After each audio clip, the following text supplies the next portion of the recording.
Go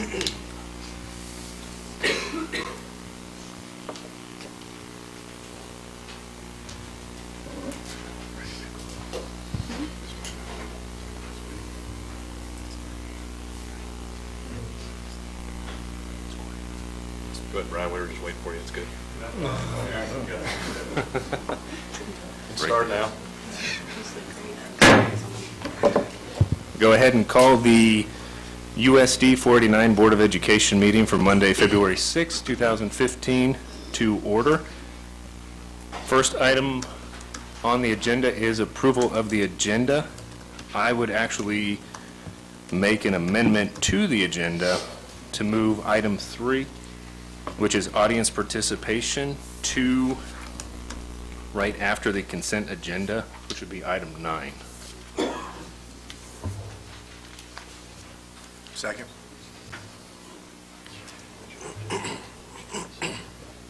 Okay. All right, so we've got a motion and a second. Call for the vote. All those in favor, aye? Aye. All those opposed, nay. Motion carries 6-0.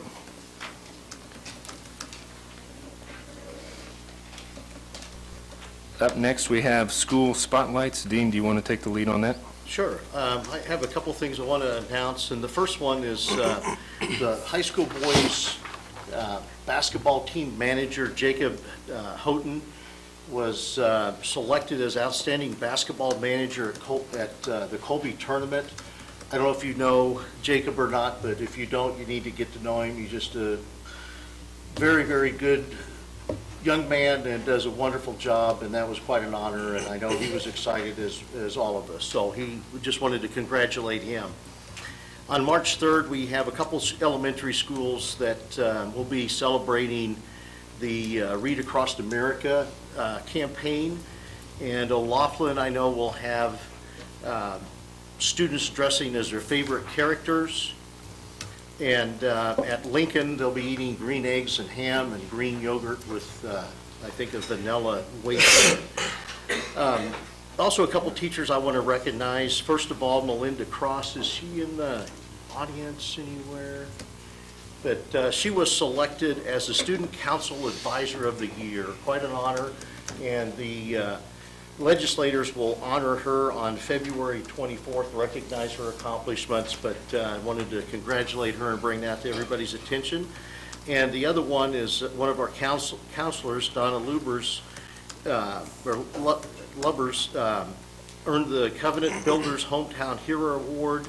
She was nominated for being a champion to youth, to young people in the community, and all of her volunteer work and what she does in the Hayes schools, but some very, very good accomplishments. And another thing I just want to mention was I attended the chamber concert in Victoria that was at the Cathedral of the Plains last Thursday, and you talk about an outstanding concert. Staley High School from Missouri and Hayes USD 489 do this partnership. And if you haven't seen those people perform, I mean, it is just phenomenal. But in that venue as well, it was outstanding. Absolutely loved it, but wanted to congratulate all those kids. They did a very, very good job. The last thing under the spotlight then is the High School Science Olympiad team placed 4th out of 11 schools at the regional competition at Fort Hays State University. Beth Scheel and Lynn Zimmerman are the sponsors of Science Olympiad. So congratulations to all of those folks. That's all I have. Okay, thanks, Dean. All right, next we have report of committees, and up first, unless you've got, are there any other reports, Dean, of committees? No, just Okay. attached are the minutes and agenda to the Hayes Rec Commission. Okay. Well, then we will move on to the Best of the Best Awards.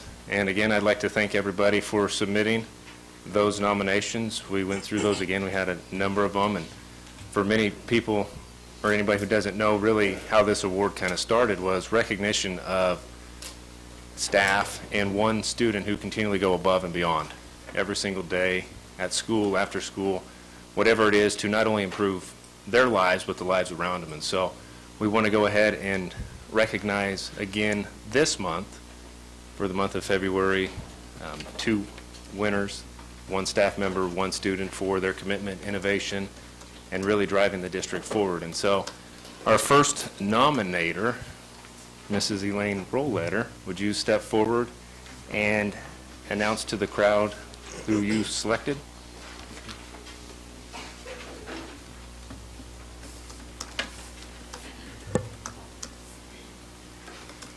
I'd like to introduce to you tonight Eva Young, the school counselor at Lincoln Elementary School in Roosevelt.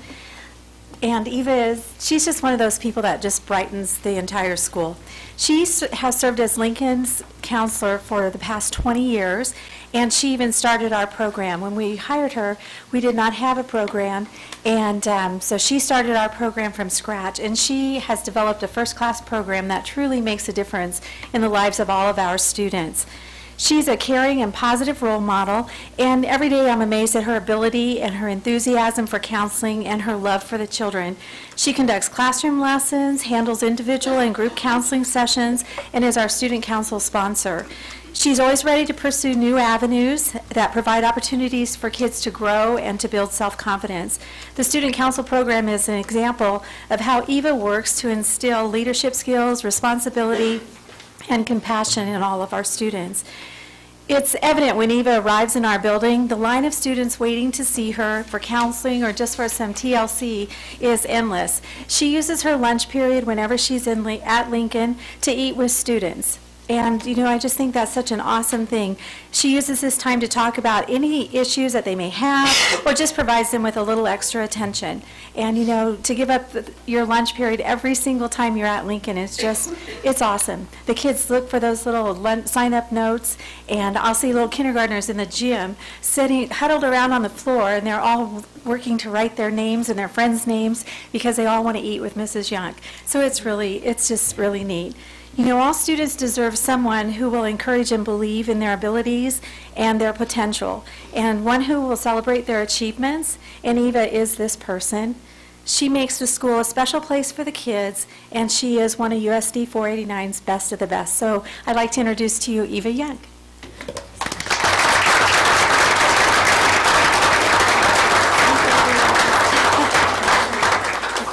And I must say, you must be very, very humble as well, staying off of the cameras there.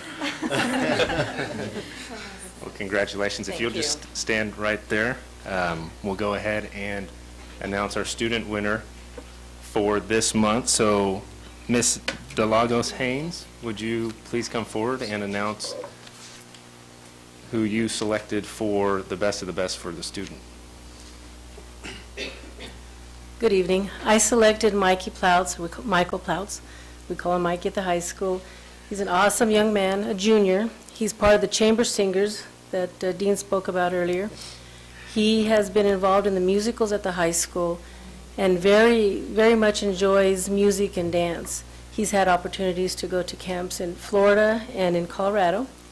And he also had an opportunity to work with Andrew Winston to create routine for the high school dance team, and Andrew Winston was one of the men involved in the Dancing for the High School Musical movies. So just had great opportunities, a love, a passion for the music, and as a junior he's one of the drum majors for the band, and he is also on the drum line. Just an awesome young man. Awesome.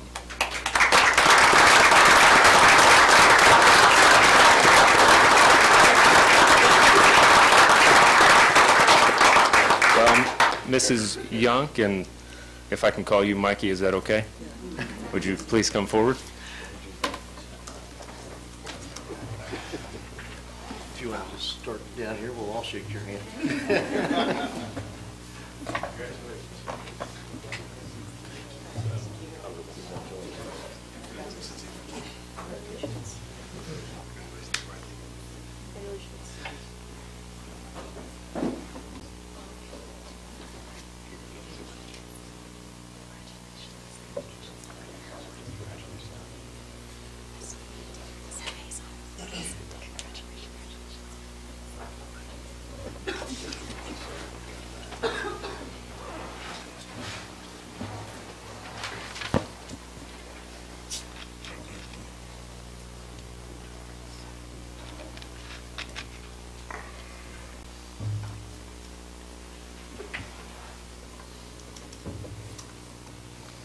And congratulations again to both winners. And then, of course, we will be accepting nominations. All nominations do go through Sarah Wassinger, the board clerk, and so you can send her any and all of those. All right, up next, we do have communications from other organizations, and I believe, Dean, you probably want to introduce this next item? Yeah, first, I had already mentioned we have the minutes from the Hayes Rec Commission and their agenda posted. And the next thing I want to introduce Mr. Bernasconi and his students, gifted students and their project, and I'm going to turn it over to them, and they can explain what they have. I've already seen this, and it's pretty impressive, so the floor is yours. Thank you for allowing us to be here. This was a project that began last semester, and our purpose was to talk and teach the students about alternative Mr. Bernasconi, forms.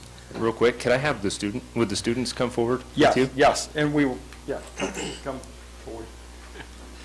Talking about alternative forms of energy. So, They don't have to talk yet, but okay, come on. just so we could see them. Just want to see you. Come on. And this is, it was more than this, but these are the few that got out on us without a school going on today. We had I don't know if you can hear me from here, we had began talking about alternative forms of energy, everything from solar to hydroelectric, wind, nuclear, all different types of geothermal. I guess nuclear wasn't in there. And we all did projects. What kind of projects did we do? Talk. What other independent projects did you do? You were talking about, huh? Well, when you were doing your independent, it's been 8 weeks since we finished this. That was a long time ago. They had to all present projects on alternative forms of energy, solar ovens, hydroelectric, spinning water and generated electric. Then we focused on wind energy.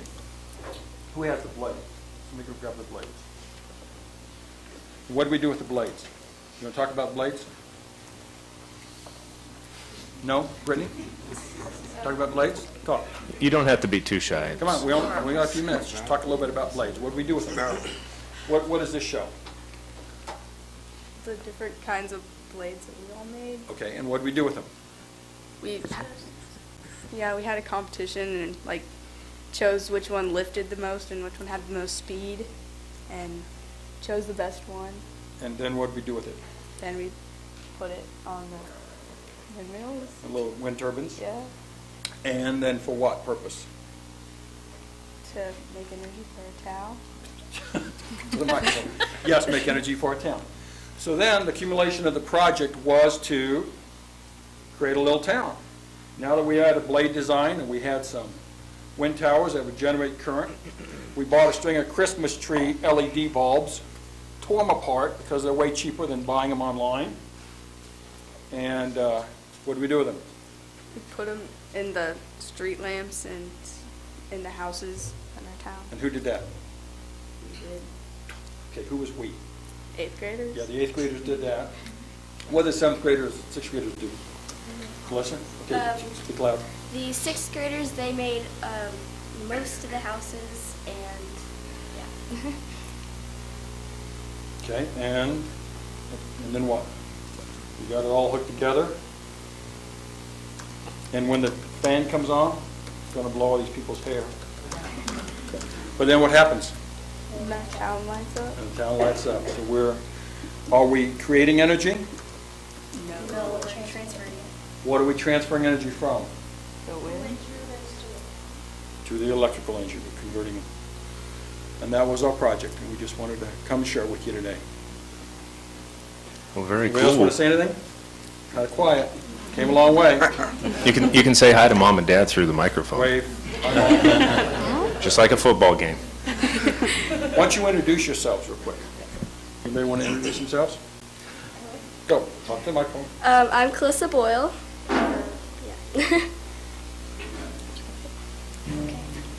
Nicholas Park. Zach Chance. Cameron Schoenberger. Olivia Rankin. Brittany Park. Thank you for letting us have your time today. And if you would like to afterwards, you can push the button and see the lights with the electrical, or you can turn the fan on and see the lights with wind energy. Any Great. questions? Just one, are they certified to run electrical wiring in a house now? Yes. Okay. We're all certified electricians. Very good. Well, congratulations, everybody. Thank you. Great project.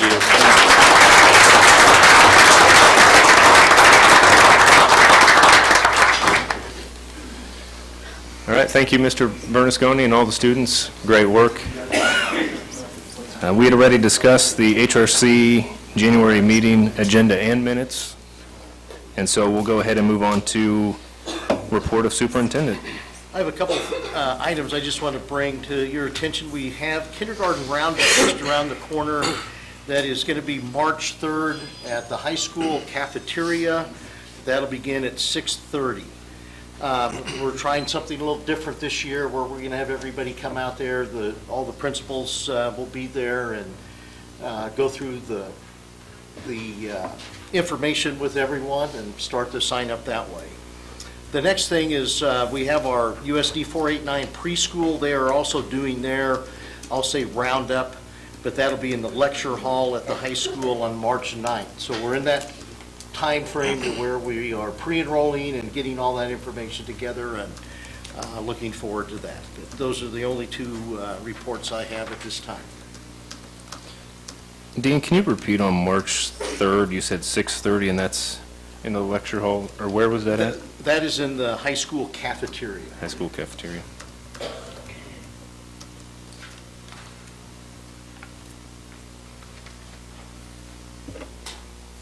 Okay, we'll move on to financial reports. Tracy, do you want to head that one up?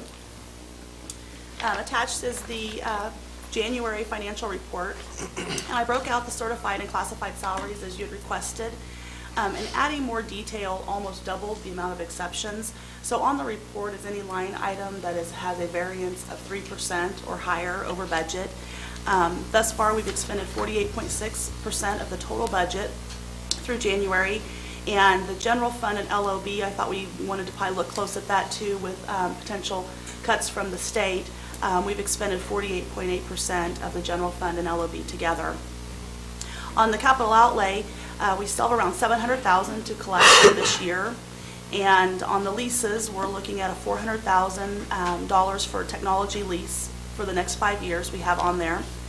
And then on page 2, we've spent $140,000 of the $246,000 we had budgeted on IT equipment and upgrades. That expense we do expect to drop to $62,000 next year and beyond, since we've put the money into the infrastructure this year for that.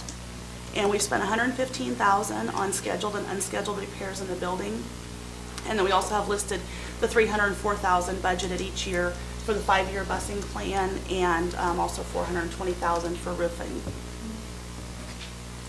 Are there any questions on the financial report? We don't have much information from Topeka yet. We're waiting and seeing what the legislature's coming out. We're following all the bills, of course, and interested in that information, but of course don't have any information until they finally pass anything.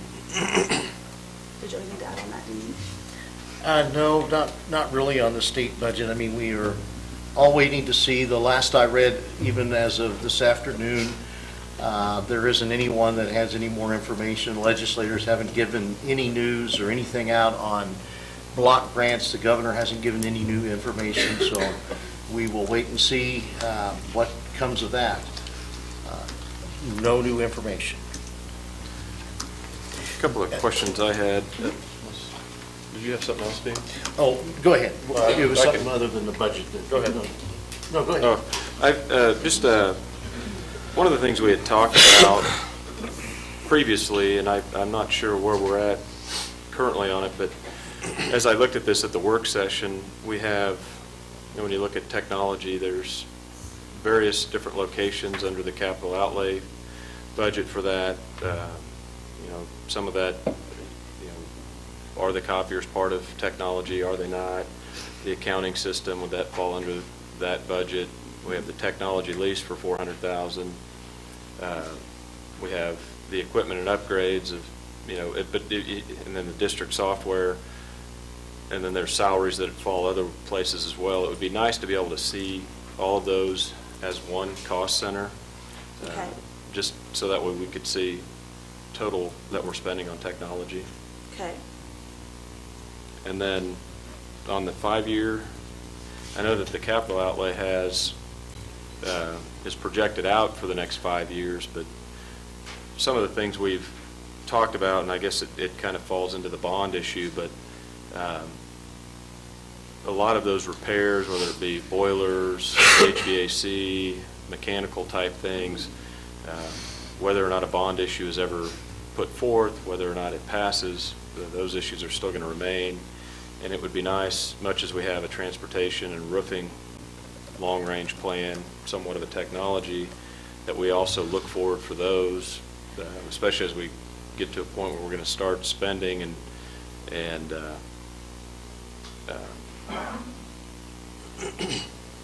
4 years in advance, on technology, for instance, if we do a lease, we're looking probably at a 3 to 4 year. So we'll lock those funds up for that period of time. It would be very nice to be able to see what those other expenditures are and where that's going to leave us before we jump into that expenditure. And I know Rusty is working on that. We've asked the principals, I know last year, to, kind of give us a long-range plan of what they need in their buildings as far as infrastructure and things. And I know Rusty's been talking to them here recently too, trying to put together that plan of, what we're going to be able to accomplish this next year and then further down the road. And, I know a lot of those may not be only a 5-year. Right. Some of the things, buses and roofing, we've looked over a longer period of time in the past. And if they, if we can go 10 or 15, it would just be nice to see where we're at long range on those. Yeah, we'll have infrastructure needs and those things that we need to start looking at. But we're working on that as we speak, so. I'm sorry, I had a couple questions. On the center swimming pool and then Lewis Field rental, first of all, does the Lewis Field rental include the track as well, or is that just the football in there? Well, I think Fort Hayes is the one that hosts the actual track meet. Oh, they do? Oh. Yeah, we don't pay anything on that? Okay. Do we have an agreement with them that these will be the rates for 5 years out, or do we need to build some increases in there? I'm sure it wouldn't be much, but I just can't imagine. I don't think it's not a multi-year agreement. I don't know where that's been in the past, the fee, but we can check and see. I think historically we've been at about $2,400 a game, and it's a 1-year contract that we sign every year, so there is no long-range guarantee on that. So perhaps we just build a little increase in both of those, unless we anticipate doing something differently, but it's small, but. Yeah, we'll just have to talk to them and see what they're willing to do with that. Dean or Tracy, with the nearly $155,000 that we're going to lose here starting March 1st, does it look right now with where the numbers are at, are we going to have to borrow from capital outlay, or are we going to be okay? The $155,000 will be okay. We had savings in work comp, our utilities are down, it's been a mild winter thus far, and also our fuel costs are down. So those 3 items are fairly large. I don't have any doubt we'll be able to make up the $155,000 just within the savings that we've experienced this year. If it goes beyond that, we're going to definitely have to look at some other options, which we have been discussing. We should have our audit results, I hope, by the end of the week. I think it's all but done. We haven't had the exit interview yet, but I think that may be tomorrow, actually, or Wednesday. And that'll give us a little more insight as well. Okay. The only other item I had was that we are having the insurance broker RFP will be due on February 26th. And some companies have expressed a desire to present to the recommendation committee. So I didn't know if you would like us to take care of that, or if you'd like them to come present at the March 2nd work session. I believe we have 4 companies I've heard of definite interest in returning the proposal, and 2 have requested to come and speak.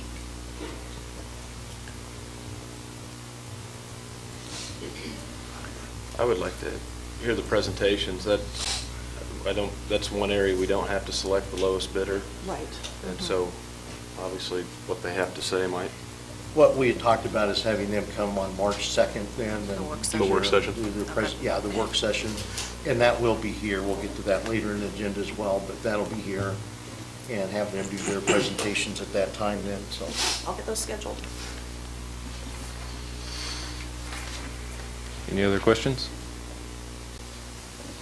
All right, thanks, Tracy. All right, up next, we have approval of the consent agenda, all in one motion to approve.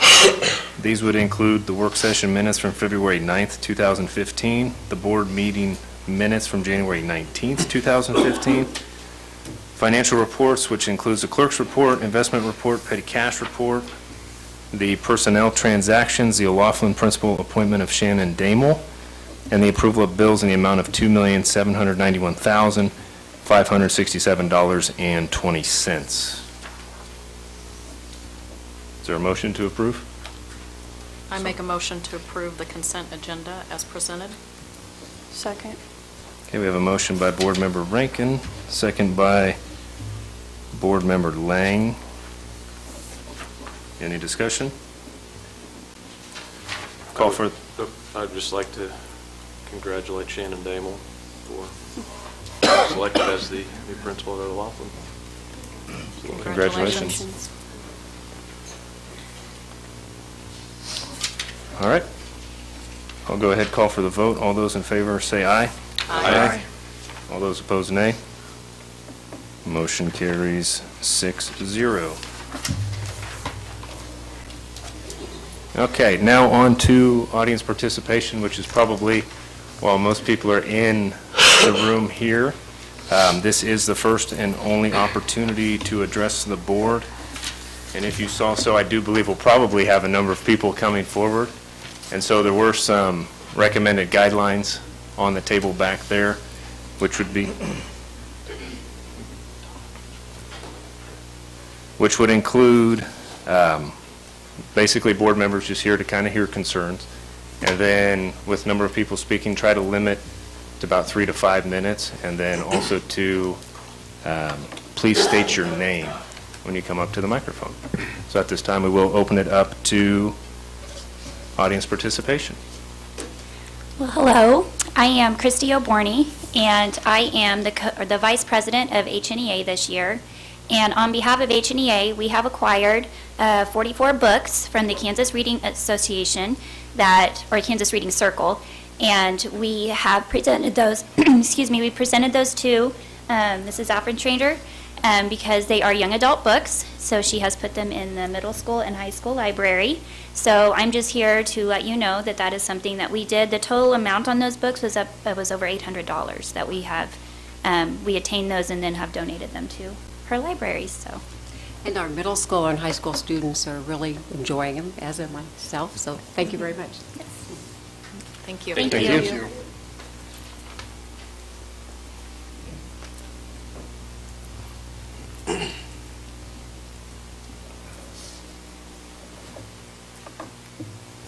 Anybody else? Hi, my name is Victoria Bader. I have a first grader that's going to Washington, and I know you guys have probably gotten lots of emails, and you heard the 3 people speak last week, and I wanted a chance to get up and let you know that Washington's meant a lot to my family. My nephew went there, my daughter's going there. I had hoped to send my son there. I loved the small community. To me, a small school is very important because it's less likely to be overcrowded, and the children have a better chance of gaining that education and getting more one-on-one time with the teachers. If the decision to close Washington goes through, I want you all to know that my family, at least, will be deciding to go outside the district for a smaller school. Thank you for hearing me. Thank you. Thank you. Thank you.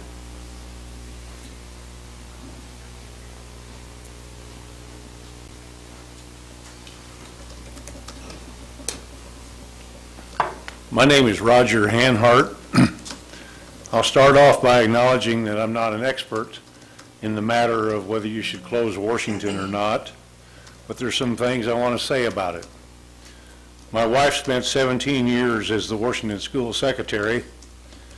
I cannot begin to tell you all the wonderful stories she told me about staff and children and Mr. Park. They not only were a school, they were mentors and protectors and friends to the kids. If one needed a nose wiped or a coat on a cold day because they didn't have one, or arrangements for a ride so that they'd be safe, it was provided. How a USD would consider getting rid of a resource such as this is bewildering to me. About a month ago in the paper, Mr. Katz said that this move would not save much money. Mr. Swartz was quoted as saying it was about money to him. In Sunday's paper, Mr. Katz was saying this would save money in this area and that area. I didn't quite understand it all. However, it sounded to me like it was coming out of the left pocket, going into the right pocket, and then being spent anyway. Not once have I heard anyone say how this would be better for the children, and as an extension of them, their families. The children's education should be number one, and Washington has provided that. And what about the staff and Mr. Park? Mr. Park has been a loyal, dedicated, and competent leader to this district at Washington School for 20-plus years. How do you repay that loyalty? In addition to a bunch of statistics, please look in your hearts and think about the impact the repurposing of Washington School would have on children, families, staff, and Mr. Park. Do you feel like you have thought about this enough and that you have enough info to cast your vote? It's as much about your heart as it is your head. Thank you. Thank you, sir. Thank you, sir.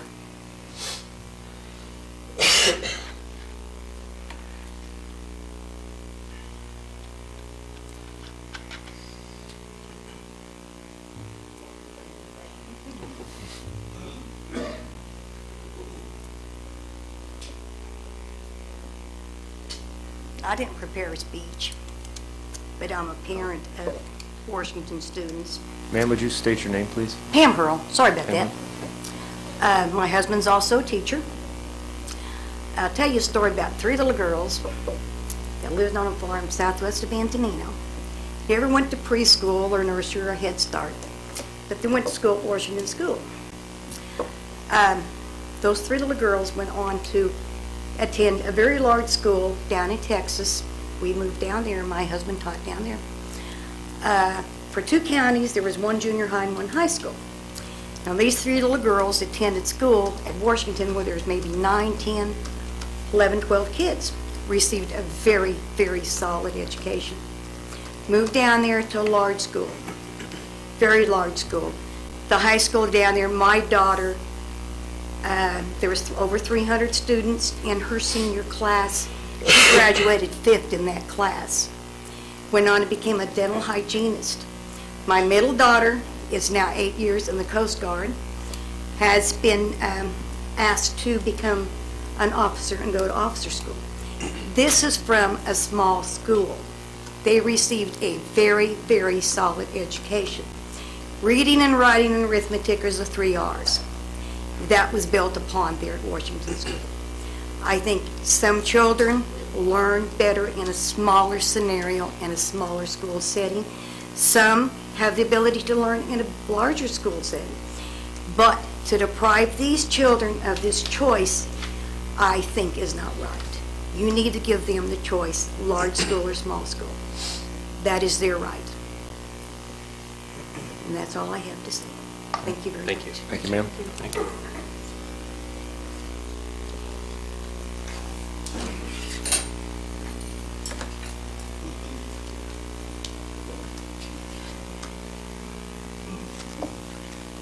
Is there anybody else in the audience that wants to address the board?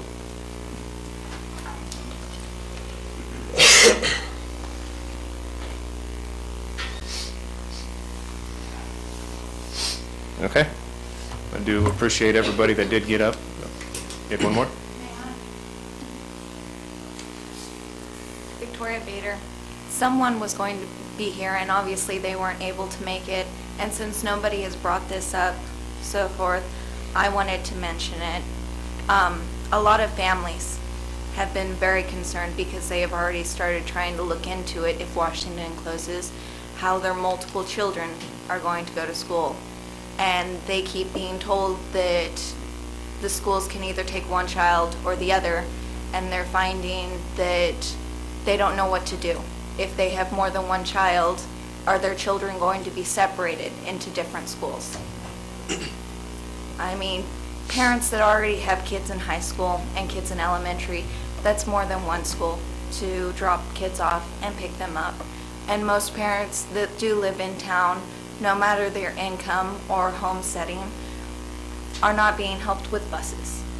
If parents are having to drop kids off and pick them up from school more than two, it really inhibits them and the children. Children should be able to go to school with their siblings. It helps them with the change and bullies and everything else. They at least have one other person that they can always rely on. And I'd just like to know that you guys will be making sure that that happens. Thank you, ma'am. Thank you.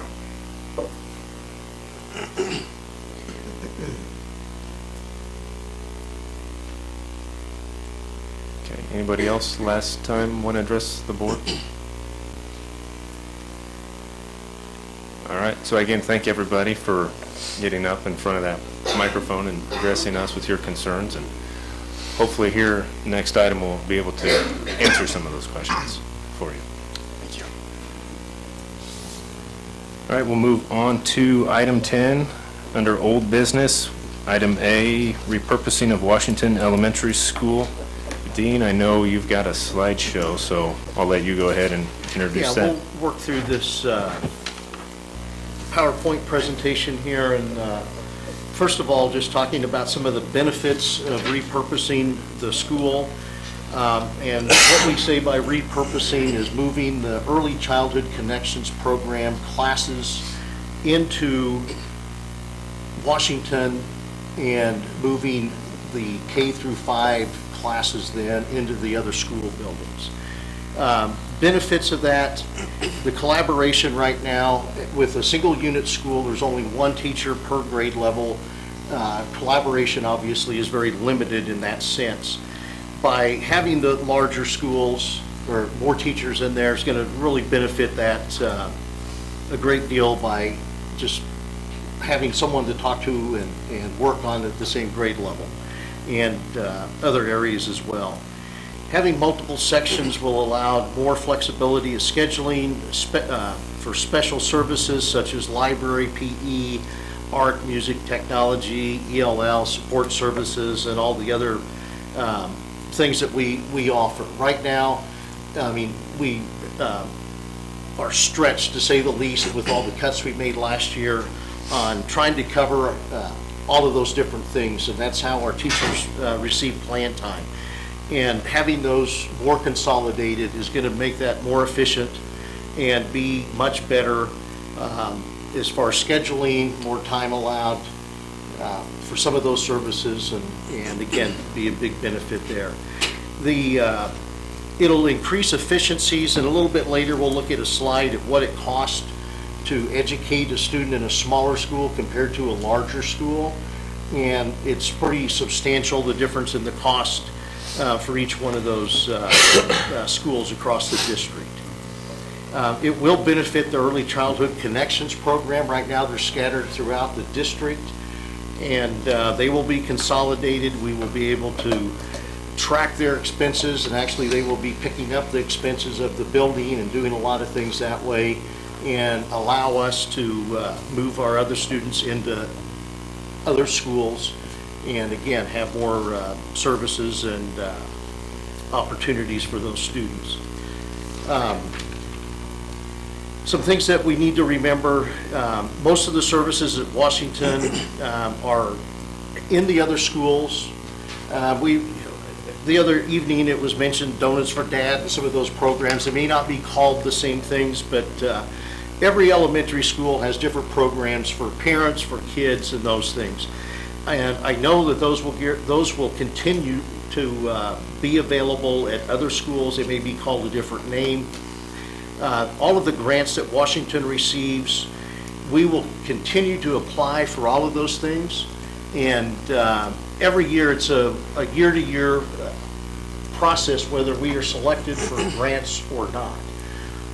The thing with Washington School right now is the free lunch, free and reduced lunch population, and I'll get to that, I think is 95%, which does help in some of those, in that sense, but most grants or all of the grants aren't contingent on having that high a free lunch, free and reduced lunch population.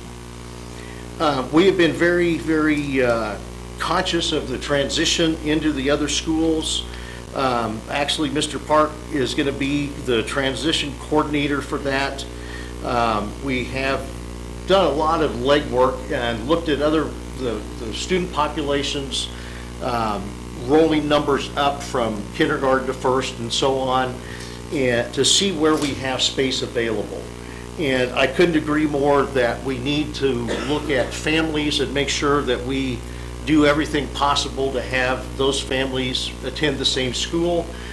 Tomorrow morning, if the board approves this, we will send home information with students explaining the process that they will have the first priority. We expect to get those documents back and then start the process. And like I said, Alan will be a big part of that. Looking to see where everyone fits and go through that. We're asking parents to rank their school choices 1 through 4 and try to do our best to place those. We know that's going to be the hardest thing we do is place kids and having them transition into their school. So I think I have all the confidence in the world in Alan helping that process and knowing the families and knowing the other schools and helping us through that. The summer foods program was mentioned last time. We will continue the summer foods program.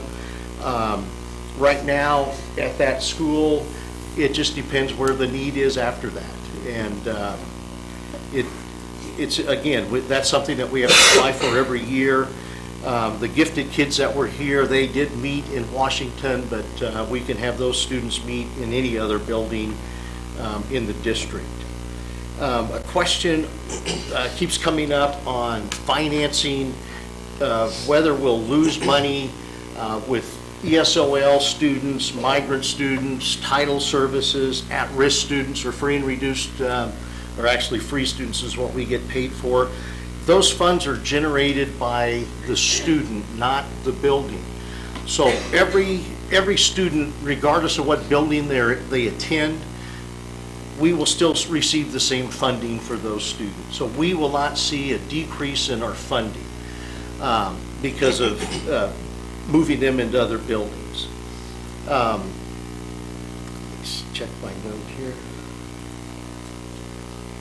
And the next slide then is the cost. Dean, real quick. I'm sorry. Not to throw you off here. No, that's fine. Too much. But when I look at that number, I didn't catch this last time. When you compare Wilson at 1,035 to Washington at 2,379, free and reduced is a 1.5 weighting, right? No. Free lunch is you asked me, and do you remember? Free lunch weighting, 0.6 something, I think, 675 or somewhere in that neighborhood. Are these actual dollars from the state? Which number are you looking at? The operational cost per student. This is what we budget. I mean, what it costs us. This doesn't have anything to do with revenue. Okay. So this is just what we spend. And I think that was confusing to a lot of people based on the editorial I saw and some of the emails, is that what you're showing here is our cost side of the equation, not the funding or revenue side. Correct. Because that piece would not change no matter where those kids are located. Correct. this was just basically showing there's about a ballpark $1,200 difference per student, I think, on average, to go to Washington versus the other schools in the district. You know, what's included in each one of those items is listed underneath, and there were some questions on that. And the last figure, I mean, the figure in red has operational cost per student. It's broken down. The last column then has total cost per student. That includes salary and benefits, IT, all of those things. It's just, it includes more than what the other number did. It just breaks it down, including salaries and some of those things. So, but you can see the big disparity there, and it's, again, it's the size of school. I mean, just when you look at the big picture in Kansas, this is something that they talk about all the time, what it costs to educate a student in a small school district compared to a larger, and those things. So the same thing. That the next slide then, it does talk about or show what we have for free and reduced percentage at each one of the elementary schools, and then the minority population at each one of the schools. And I personally think that this it needs to be addressed, and we shouldn't be segregating kids based on either one of those figures. And you look at the disparity, and it's pretty big. I think it's just going to benefit those students along with everyone else to be intermixed in with the rest of our schools and have more opportunities. But one of the things that I don't know where students will be placed, but right now Wilson Elementary is a Title I school this year. Their numbers aren't high enough to qualify. I don't want to make any promises that this is going to, if we place more students in that school, that they would qualify for title services. But there's a possibility they could. But is that determination made on this year's numbers or enrollment numbers for the funding? Would we get that funding next year based on the enrollment at the school next year? We will get the funding. It's just a matter of if they don't qualify, we can't provide those title services in Wilson. But will we have a delay of a year? This is the delay year.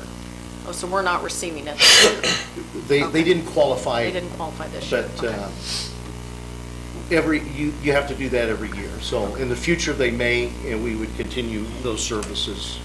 The district-wide, we will still have title schools. And I heard from a teacher today how devastating that is, how impactful that is not to have that designation and that funding, how desperately it is needed. So we will have to look at other reading programs and do some things, and we've been talking about that now, how we're going to make up that if they don't qualify. Classroom space, we have enough classroom space that to move the K-5 classrooms from and then into the other schools. We would move the early childhood connections programs from Lincoln Elementary, from Roosevelt, plus the 3- and 4-year-old special ed classes out of Roosevelt into Washington School. We would have that room, and then with the cuts we made last year, we actually have, I believe, 9 classrooms available. And to move, obviously, K-5, we would need 6. So we will look at numbers across, which we started looking at already, and as soon as we make the decision, we'll start the placement process and see where we are. But there is enough space that we just don't know, who's leaving yet, and we'll ask that information after we get the Washington information back. This is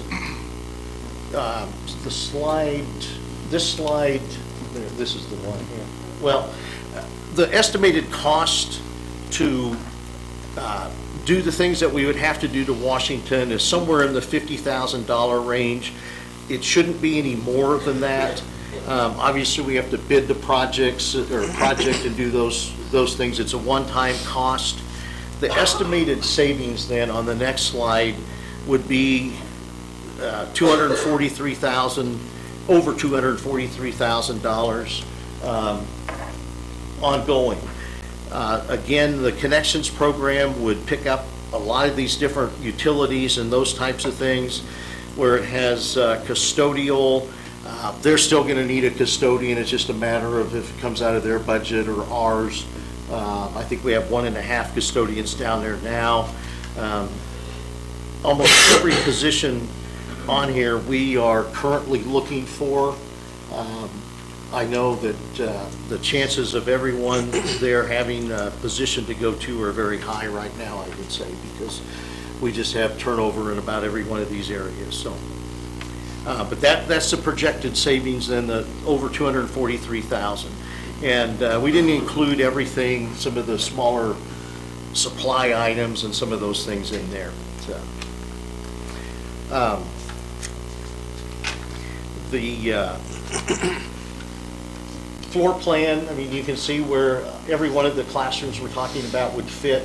We have to put in a few egress doors, I believe probably 3 sinks, upgrade the fire alarm, and do some things like that. But overall, this is all on the bottom floor. It fits exceptionally well.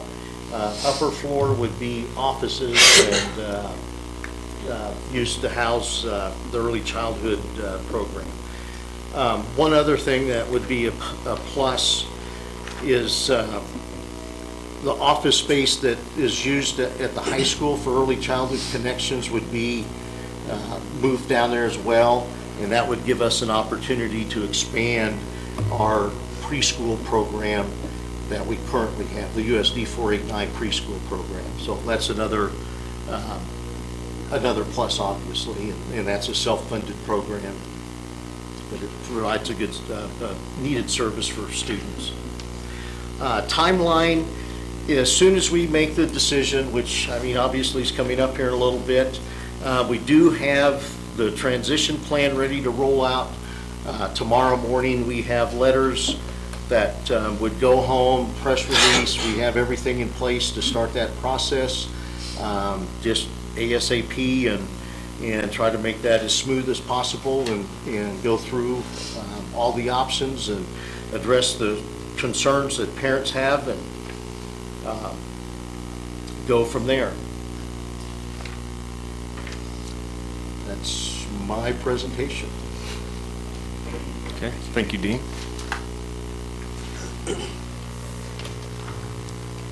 All right, I'm sure there's going to be a lot of comments and questions on this.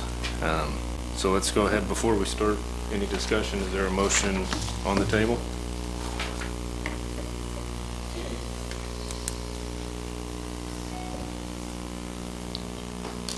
I make the motion to repurpose Washington Elementary into the ECC facility.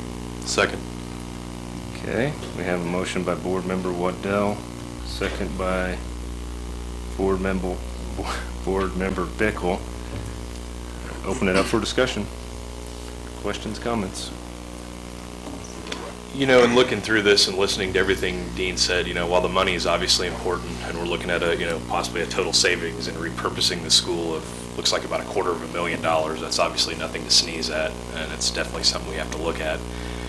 It's also just as important, you know, that we look into, as one of the things in talking with people, to make sure that if we do go through with the repurposing, that we ensure the students and their needs are taken care of as well. You know, we've analyzed this for months. We've been able to speak with tons of people. Among them, I've had the privilege of speaking with numerous teachers. Also reached out to several people in the ELL program, both past and present. And one thing that I was surprised to hear from a lot of them was every one of them I spoke with shared that they felt the students would either excel even further or possibly quicker by moving them to the other schools and further mixing them with other students. I also had the opportunity to speak with a lot of parents, and while the feelings weren't quite as clear-cut as that, obviously there were a lot of emotions in that. Many of them also understood what we were trying to accomplish, and in many cases supported it. There's been a lot of questions by everybody out there, and I can assure you, all of you that have had questions, we've had just as many of them on our side as well. One of the most important, I feel, on our side, obviously, is making sure that the transition plan is in place if this is to go through, just to make sure that we've tried to possibly lay out everything and address absolutely everything that we can as far as on the possible repurposing. You know, the other big thing I've heard from a lot of people is the programs going on at Washington and things like that. And, you know, I'd obviously like to see a number of those programs that we've talked about. I think Dean brought up a couple of them, like the Dads and Donuts and things like that. The reading has also been another big one that I've heard. And correct me if I'm wrong, Dean, we actually do some of the reading programs at the other grade schools already, correct? Guided reading and okay. And those would be things that we could continue on at other buildings and all that as well. Yeah. Okay. It's one of those that it's a decision, as with many of them we make on the board. We're going to have some people that are happy about it, and we're going to have some people that are not so happy about it. It's a tough decision no matter how you look at it. And obviously we're tasked with looking at it not just from one building, but more so from the entire district. You know, I think, in fact, I believe Board Member Schwartz said it pretty good here a couple weeks ago, in the fact that, you know, the school is not just about the four walls. It's about the people in it and the teachers and everybody that actually makes it work. So I strongly feel that if we continue to, if those kids were to move to other buildings or in the staff and things like that, that we can still continue a lot of those great programs that they have there. So. Regardless of the decision tonight, Mr. Park, thank you for everything that you've done. Anybody else that staff, anybody that's had a part or a hand in that school's success. I had a weird conversation, and for whatever reasons, Dillon's is the place where I always get hammered. And there was a comment that made it sound like this was a failure somehow on Washington's standpoint to have such elevated costs at this school that other areas have to be looked at, and that couldn't be farther from the truth. In all reality, maybe it's a failure on the school district that we can't maintain certain avenues. It's a failure at the state level. You know, there's a lot of other things that goes into it that maybe you could consider it a failure, but by no means is it because of anything that's been done at that school. I mean, quite opposite. I mean, I would say it's a very, very, very successful program, and there's a lot of people that I wish could stand up here and, yeah, just shake your hands. And I thank you for everything. And again, regardless of the decision that's made tonight, awesome things have been done there, and awesome people have put the time and energy in, and awesome results have been kicked out of that school. So thank you. I would like to echo what Board Member Waddell said. The outpouring of support that we have seen in postponing or delaying or not doing at all this discussion, this decision, is a testament to the success that Washington has had, and Principal Park and all the staff, current and past, that has contributed to that. A pat on the back and a thank you. It's been a rough couple of weeks, lots of discussions. We have heard you, we have read, we have researched, and for me, it does come down to the finances. It says nothing about this school. It's just that this school is a one-section school, and we can't afford that in today's environment. And unfortunately, given its location, we can't grow it. So we have to find a solution. The other piece that has concerned me that I mentioned last week was to look at the numbers, the high percentage we have for free and reduced lunch and minorities at the school. And this decision would help resolve that. And we, as Board Member Bickle said, we have heard people who are specialized in that field that say this would be a good decision in terms of at least the ELL students being immersed with English speakers in the other schools. I would ask from a board perspective that we not make a decision tonight and then we turn it over. I would like to understand in detail the transition plan and how it's going, because I can't vote for this in good conscience without knowing that we will do our due diligence to make this work successfully and continue to meet the needs of these special students in our other schools. I have no doubt that we can do that because it is about the people, and with the exception of a few retirements, I understand that most of, hopefully we will be able to retain all the wonderful people that have supported these students by going to other schools. And there are welcoming staff there ready to greet these students as they do with any other new student into our schools.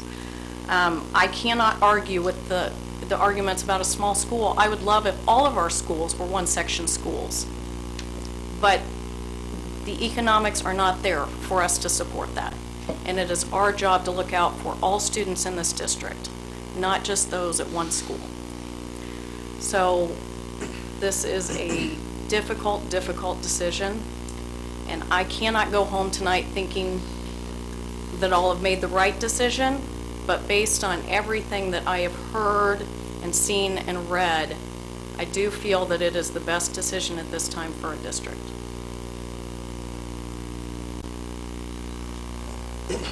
Dean, could you go over, I had a lot of conversations this past week with people trying to explain how it benefits the district not to have the small school, whether it's the staff, the extras, like PE, art.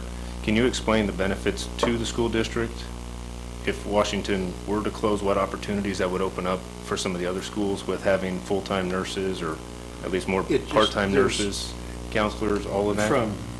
Going from 5 schools to 4, it's obviously easier to schedule all of those specials. Instead of a nurse traveling and sharing that, counseling, library, all of those, it's one less location that you have to, put manpower in.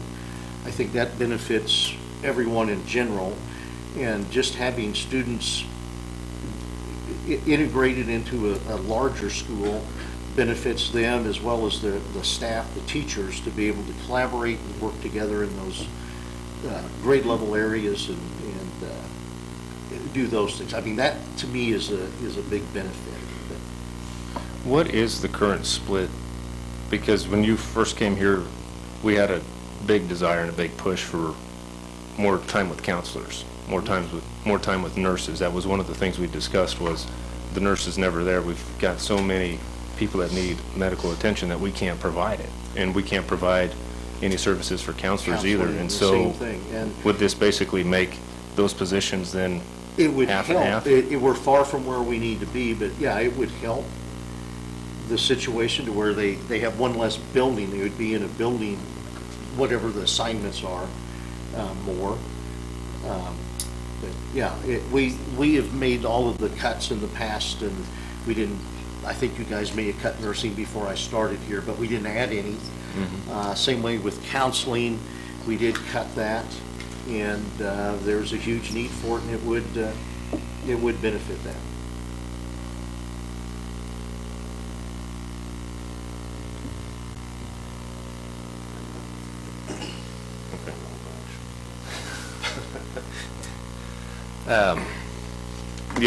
First off, I really want to thank everybody that came out.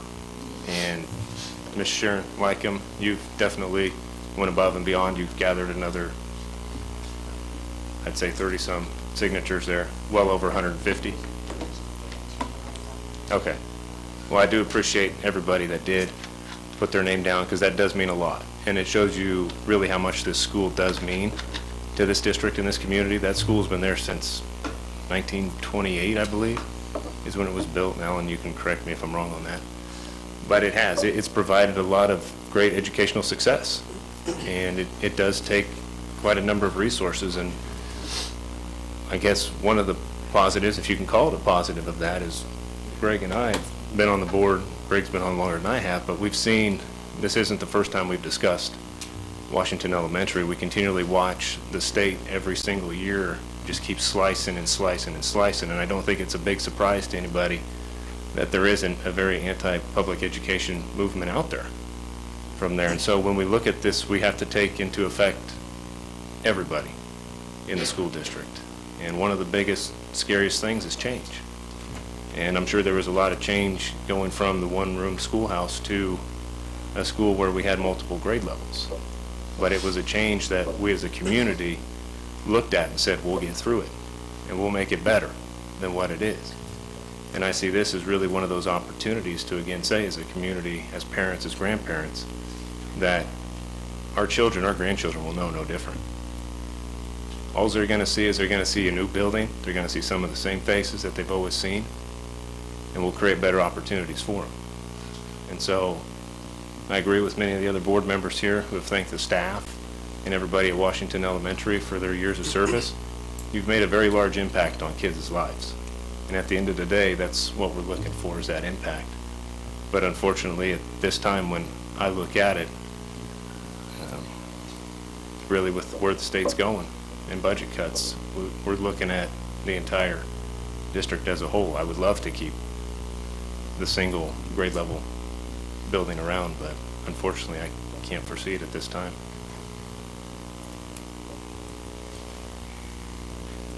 Well, my comments are much, well, more of a historical perspective on how we got to where we're at. The closing in Washington was first brought up about 8 to 10 years ago. I meant to get the exact date, but I didn't. But it's been quite some time that this was first brought up.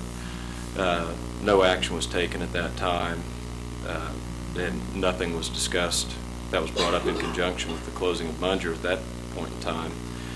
Those that were here for the work session, you know, that was, when we did talk about closing Munger, everybody brought up similar arguments, that the small class sizes and it provides opportunities that aren't available at the other buildings, and at that point in time the board voted to keep that building open.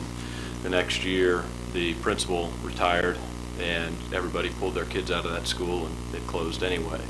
And the point of that was, as Board Member Bickle pointed out, that it was about the people that were in the building, much more so than it was about the actual brick and mortar structure of the building. And, you know, that's, I think, is true today about the individuals that are there as it was about that building. The next time this was brought up was in numerous discussions that went on for about 12 to 18 months with the Facility Needs Committee. And their recommendation, although we haven't gone through it fully as a board, their recommendation early on was that they saw no need or no benefit to the district continuing on with Washington Elementary as an elementary school. That there was different discussions about what could be utilized there, whether it be the West Side Alternative School, whether it would just be closed altogether, but that was never in those plans, and I think that was a unanimous vote of the committee at that point in time. I don't recall anybody speaking out against it. I think they had concerns about the closing of a building that's been in the district nearly 100 years. However, there was not a good reason to justify that remaining open. You know, I think when you look at the numbers on this and you compare the building costs, the operational costs, I back out the instructional costs, because I think the instructional costs can be very deceiving in the sense that depending on the experience of the teachers that are in that building, if you've got a lot of older teachers that have been here for a long time that have higher educations, they're going to move over in the salary schedule and will be making much more than maybe a first-year teacher would be. And so to really normalize all of that, you would have to go back and adjust for that for every building. So that overinflates some of those, and I think there are a lot of teachers there that would fit that category. I don't know the percentages in that building versus others, but when you just look at the operational cost, you're 2 to 1, and that is concerning. And that's been one of those things that we've looked at. And the times we've looked at this hasn't been because, oh, let's go out and we can shut down the school building. It's been that we're receiving cuts from the state of Kansas. The legislature and the governor have decided that for whatever reason, they no longer wish to fund education. This started under Governor Graves and has continued until recently. Under Governor Graves, we had surpluses, and at that point in time there was decisions made to start giving tax breaks and tax cuts. unfortunately, when the recession hit, those hurt even more. But we were at, this district was getting more per pupil in 2001 and 2002 per student than we are today. And those numbers at that time were $38.70 per pupil. And Dean, am I correct? Is it $38.38 now? Do I have that backwards? It's $38.10 now. Yes, it's $38.10. Yeah. It went up to $38.52. They dropped it $40 to $38.10. Okay. So we were at 42, or $38.52, I'm sorry. But just slightly below the 2001 and 2002 numbers. However, those numbers had grown up to $4,400 per student. That would have been in 2008, 2009. That was all a result of the lawsuit. But currently we're $560, well, probably a little bit more than that, about $580 per pupil less. To this district, that's about, without any weighting, it's over $1.5 million that we're down in funding from 2008, 2009. When you add weighting to that, I think it puts us over the $2 million mark. So these decisions, many people know this already, but many do not. But we're not up here just trying to cut money, because we're up here trying to be as efficient with the dollars we have, so that way we can provide the best education to all 2,700 plus students we have in the district. And unfortunately, the students that are at this building may be the ones that bear the brunt of this cut. You know, the LOB, we've done, I think, a lot of what we can as a board to try and come up with efficiencies over the last several years. One of the things we did is we asked to have, or we voted and approved, putting the local option budget on the ballot. That would have generated anywhere between $120,000 and $360,000 for this year. However, the community voted that down by a 2-to-1 vote, essentially. And so we're here trying to make lemonade out of the lemons that we've been given. And, you know, unfortunately, this isn't the end of the road. It looks like, by all calculations, we'll be receiving additional cuts either later this year or next year. Hopefully they're at the level they're talking and not something more, but it's not a pretty picture for USD 49. And this isn't probably the end of the road. And I don't think any of us relish in the decisions we're making up here, but unfortunately, we are the messengers that get to deliver this to the community that says we're broke and we don't have the money to continue to spend as we have, and somehow we have to get back to a point where we can at least normalize our budget and move forward. Hopefully that is helped by additional funding from the state of Kansas, but that doesn't look like it's going to come anytime real soon. One of the things, a couple of things, the early childhood connections, Dean had brought up the fact that this would put everybody together and help them to consolidate their services.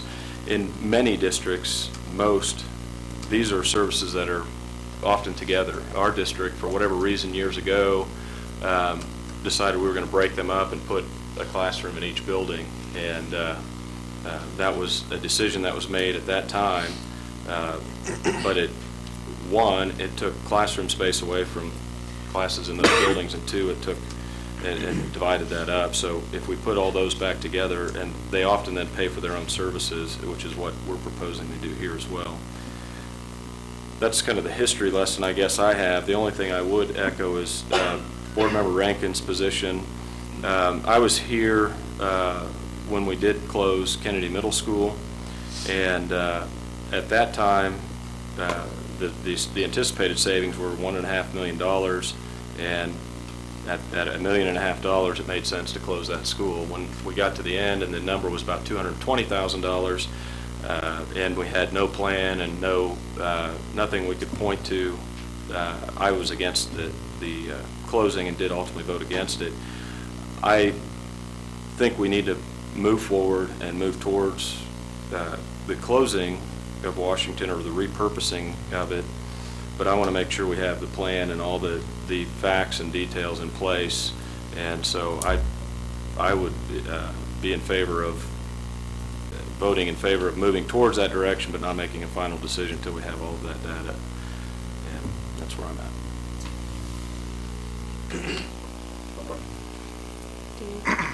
Is there any more that you can share about the transition process? Do you have Well, any paperwork we've on that? met and we have everything in place. I mean, everything is laid out for the process for what parents will go through, what teachers will go through. We have the start of the figures. I don't think I have the numbers here, but where the numbers are next year. And I don't know what we're going to gain by putting it off, because it's going to be the same thing next month, 2 months. It's the same process. And to do that, I mean, everything's ready to, actually, I think Alan probably has everything ready to send home tomorrow. We have the information for teachers. Everything is already laid out or lined out to do the transition into the other buildings.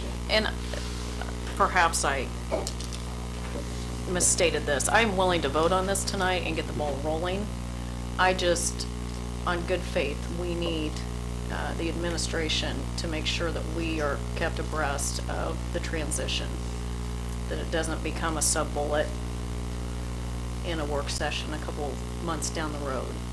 So, because one of the largest concerns I've heard from willing teachers who are in support of this is concerns about the impact at the other schools in terms of class sizes, space, and that sort of thing. So I think those particulars, until we know everyone's preference and what schools they're going to be going to or where we can accommodate them, I think those are some of the unanswered questions. So I'm willing to vote on this tonight, but I would like that detail as soon as it is available. We will give updates on all of that. Okay. And, yeah. Okay.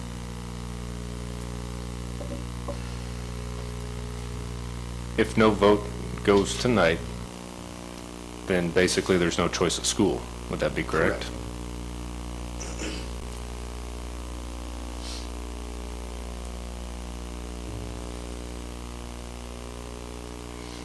Does anybody have any other discussion on it? When was this first brought up on your notes? No, I mean, with the Munger, it was about 8 to 10 years ago, but I think Facility Needs Committee about 2 years ago would have been the first time. And that actually started with the board discussions before ultimately, I think we talked about it for several months, and then it was, the Facility Needs Committee was formed, and then they discussed it.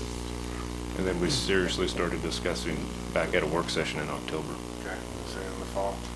Because it just seems to me that's a lot to work with every day. You know, it's an unknown, or it's a delayed inevitable. You know, to table, to wait. I mean, the plan's in place. You're comfortable with the plan. Mm-hmm. Everybody's in agreement with that. Mr. Park has had input on the plan. He's comfortable. You're comfortable with the transition piece. I don't know. It just seems to me that to put this off to get the same information is probably more damaging to the individuals that have to deal with it every day and not knowing what tomorrow is going to hold. So I mean, I think if we're going to, it's on the table to repurpose it. I think we need to vote and just see where everything falls. I'd agree with that. I think you'll see a lot of people, now that they know it is a serious issue, I believe most people would start looking for another school this year. I just want to see it all in writing, is my position. And I understand we need to move forward. Whether we do it or don't do it, we need to move forward, but that's just where I'm at. And it's nothing against current administration. I guess maybe a lot of it's my baggage from the past, but I've just been down this road before, and I feel a lot better if it's something I can touch and hold. So. Here's the packet of information. We'll put it in the board memo. That is there, and I don't know what else we need. But, Any more? Sarah, you got any more? Me, sir? Yeah. We Board member really have to Rankin. move me to the end of the table. No, I do not. Okay. Looked like you were deep in thought over there. I'm sorry, the weight of this decision. Lance, any others? Josh, any others? Danielle? Greg? No, I guess I'd like to thank the administration for all their hard work on this. I know they have done, they've spent a lot of time on this. And finally, we mentioned it last week, but I'd like to say it again, the constructive way in which we received feedback and concerns was wonderful. That's how the process should work, in my opinion. So I would like to thank everyone who contributed to that, who took their time and came and spoke and sent emails and spoke with us. I would echo that one. I don't think we've ever had a topic like this where everybody's been so cordial and willing to work with us. And that says a lot about those that care about Washington Elementary. Thank you. Okay, well, there is a motion on the board made by Board Member Waddell, seconded by Board Member Bickle, to repurpose Washington Elementary School into the Early Childhood Connections facility. Without any further discussion, with a show of hands, all those in favor? All those opposed? Motion carries 5-1. And you'll be getting all that information out first thing in the morning, Dean? Yep. Yeah, I'll be going to postponing my radio interview tomorrow morning until Wednesday and go down and talk to the Okay. staff tomorrow morning early before they start school and start that process. Thank you.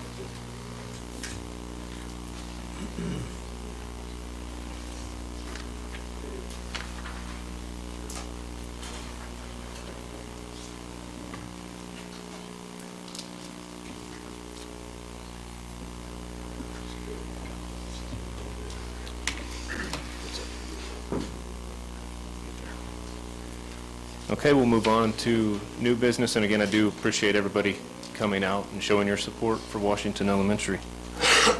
Move on to new business, item A, transportation updates. I guess that'd probably be Russ that's on the hot seat.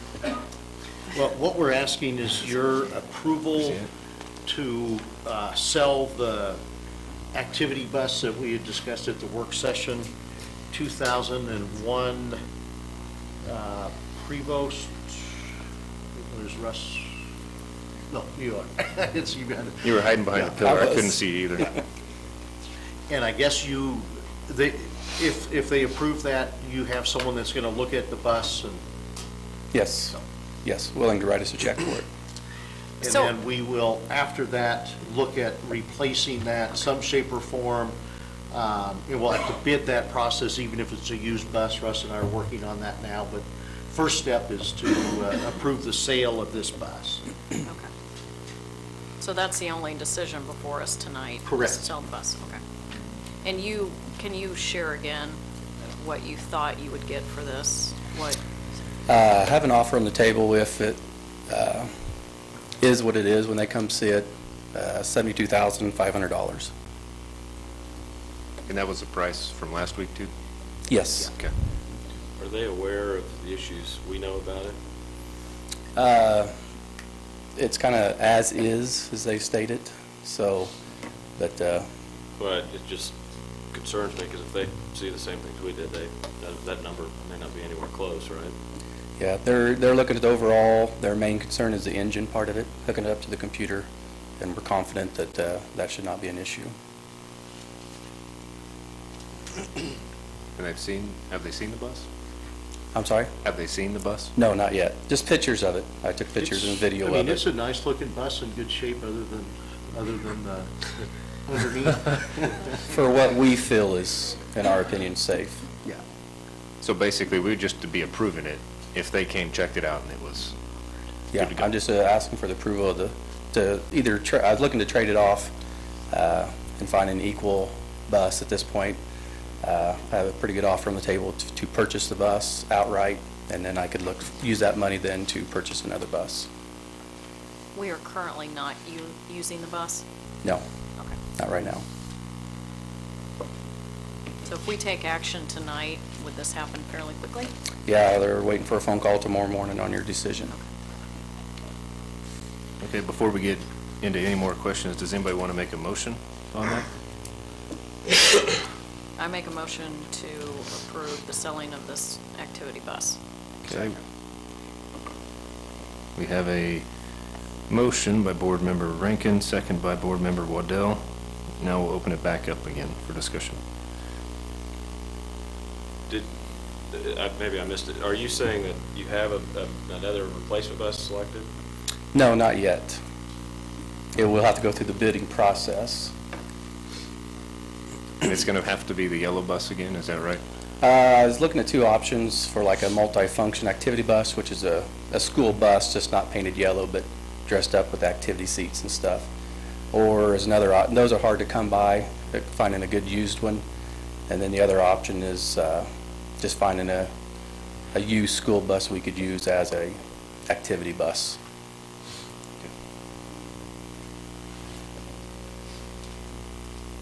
Any other discussion? Okay, go ahead and call for the vote. All those in favor, aye? Aye. All those opposed, nay. Motion carries 6-0. All right, thank you, Russ. Thank you, Russ. Good luck. Up next, item B, the 2015-2016 school calendar. What we have is the calendar that fits all of the needs for the negotiated agreement and our requirements. It's pretty much identical to last year's calendar. There's not a whole lot of leeway that we have. Number of days is set. We have 179 teacher days. There's 172 student days. Length of the day is 7.25. And as I mentioned before, you look at the number of days that we have. Using the comparables that we looked at, I mean, that is the lowest number of days that like schools have. And then when you increase, or when you look at the number of the length of the day, teacher day, not student day, it is the lowest of all of those like schools too. We are in the process of working with the calendar committee, and I need to get your input on this as well, trying to build in some collaboration time to help alleviate our need for training. And each building would have to vote on this initiative. But before we send out that ballot, we've met a couple different times with the calendar committee, and they are willing to take that forward, but I wanted to get the board's commitment. What we would look at, and jumping ahead here, this calendar is something separate that we could approve, and then if the teachers, and we come to an agreement on increasing student contact minutes, we're asking for 5 minutes a day, would equate to having 6 2-hour sessions, or you could combine that, but that's what we would look at next, is once a month or sometime throughout the calendar have that 2 hours to do training and whatnot. So kind of two different issues I jumped to get there. But this calendar, like I said, it just mirrors last year's with corresponding dates pretty much. The last day of beginning of school would be the 13th for students, and the last day would be the 17th of May. Graduation would be on the 15th of May. Dean, over the last decade, 2 decades, has the state ever increased the number of contact hours you have to legally have? Or has this kind of always been it? I'm talking from my experience, Okay. It's always been 1,116 as long as I can remember. the number of days, and it's been so long, so I think it's 180 something. I want to say 186, but I don't know if that's exactly right. For you can either do number of hours or days, and that's what we just that's what we determine at the beginning of the year, whether we're on hours or days. I'd have to look up the minimum number of days that students would have to be, but it's one or the other. And we don't have a document that shows why we went down in hours and we're now at the minimum? Is there any past history on that? Or Greg, do you know? Why we've always just continued to go down in hours and are at the minimum now? On the hours, I don't know. The days, I do. The days, there were, it would have been probably shortly before the state increased funding. We didn't have money for raises, and so we, instead of doing that, we cut student contact days out of the contract. We cut 2 in 1 year and cut 2 out in another year. When the additional funding came in from a lawsuit, we gave a 6% pay raise 1 year and a 5.5% pay raise the next year, but we never got any of those days back. So, nice. So I guess what I'm asking is to approve this calendar and then just get your opinion if you would support the idea that we were talking to the calendar committee about is adding that 5 minutes to the day, student day, and being able to work in that extra time then. Some shape or form, we don't have that now. We'd have to look. Could be early release after lunch, I mean, for a couple hours. And it just, those are the things we'd have to work on. And as far as programs after school, what kids would do that if parents couldn't pick them up. A lot of districts across the state do this. I've always done this, and it was always, we dismissed at noon and had, either the rec, we had communities in school, but it could be, we have after-school programs in every school, and there's places and things you can do and to accommodate parents that couldn't pick up their students till the end of school, the normal school day. So it's very doable. Do all schools do parent-teacher conferences just in the fall, or do some schools have them in the spring as well? Some have them both. I'd make a motion to adopt the proposed 2015-2016 school year calendar. Second. Okay, we have a motion by Board Member Waddell, second by Board Member Rankin. Is there any more discussion on the calendar? Just briefly, does this reflect any change as far as things we've discussed for negotiations? That's what I was just going to ask. As far as? Well, exploring getting those days back and getting, putting together a calendar and a school day that's in the best interest of the students. This meets the requirement that we currently have in the league. Right, but I'm saying, to the extent we negotiate, I mean, we're not saying here, if we approve this and move forward, that we limited ourselves in negotiations in any way. I mean, that would...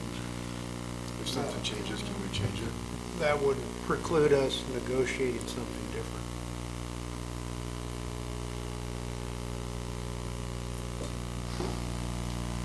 So if there was a change that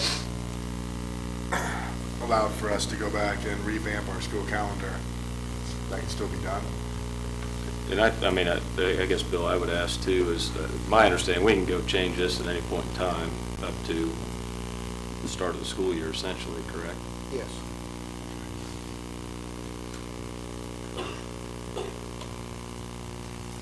So then, something coming up here in the near future is the new educational, I'm going to refer to it as a new educational platform in which we, with a conscious effort, implement technology as part of our everyday teaching methods. One of the things that we discussed, and being present at the Apple presentation, the time for development, education, et cetera, et cetera. If nothing does change and calendar stays as is, how do we factor that in?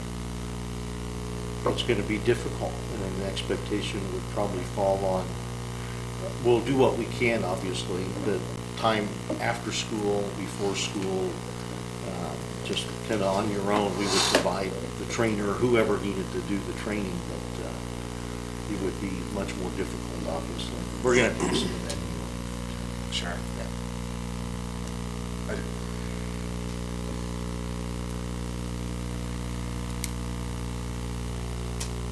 It's important to find that time. And good luck. Any other discussion? Seeing none, call for the vote. All those in favor, aye. Aye. All those opposed, nay. Motion carries 6-0.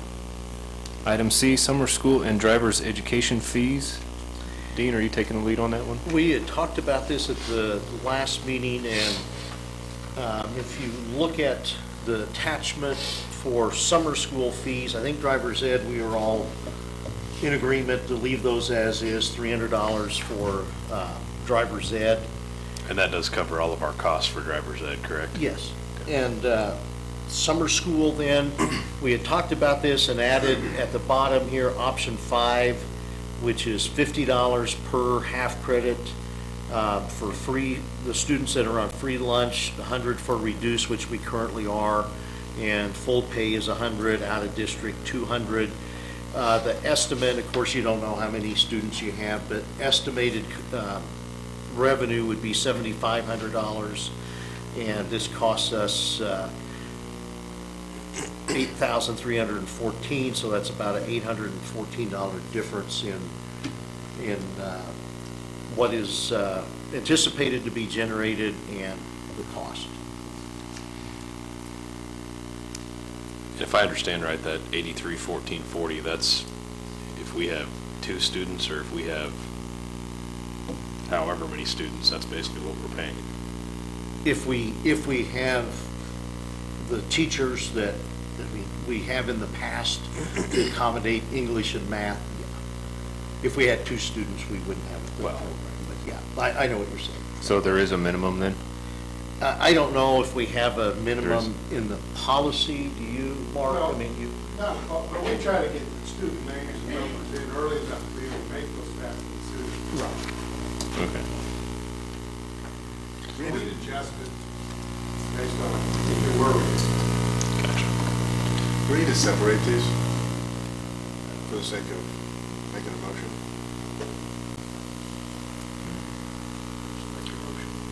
What is the likelihood of receiving 100% of these fees? Well, I think eventually. You do? Yeah.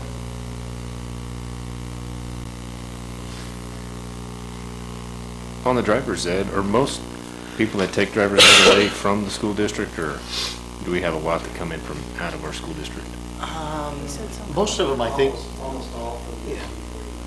There may be 2 or 3 that come in districts. Almost none. Okay. Well, before we go any further, is there a motion for any of these?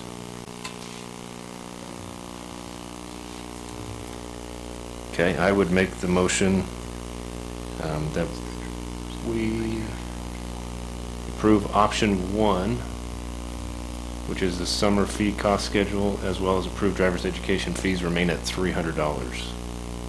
Second. Okay, there's been a motion and a second. Open it up for Approve which option? 1. The recommendation. I thought 5 was the recommendation. 5 was the new one. But, Yeah. I mean, that's.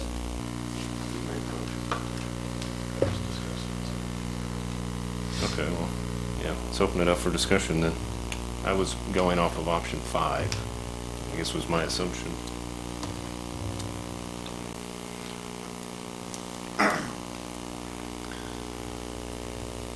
I'm still not comfortable at all with the difference in price per half credit hour. Somebody's gonna have to explain to me how that's such a big deterrent. And then I'm not trying to pick on anybody here, but how often do we hear in today's society the lack of accountability, the lack of responsibility? And I have a hard time when that is not paid to begin with, the course has failed, and then you're either paying previously zero or now half of what somebody else is paying. This isn't something to me where I think a free lunch program student should receive any discount.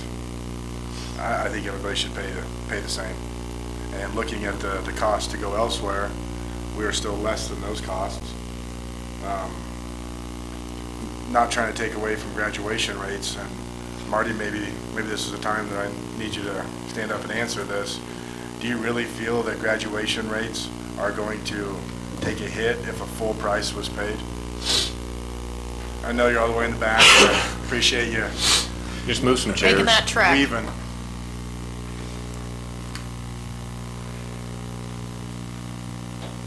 Yes. You think it will? Yes, sir. So at 50, Especially with our younger kids.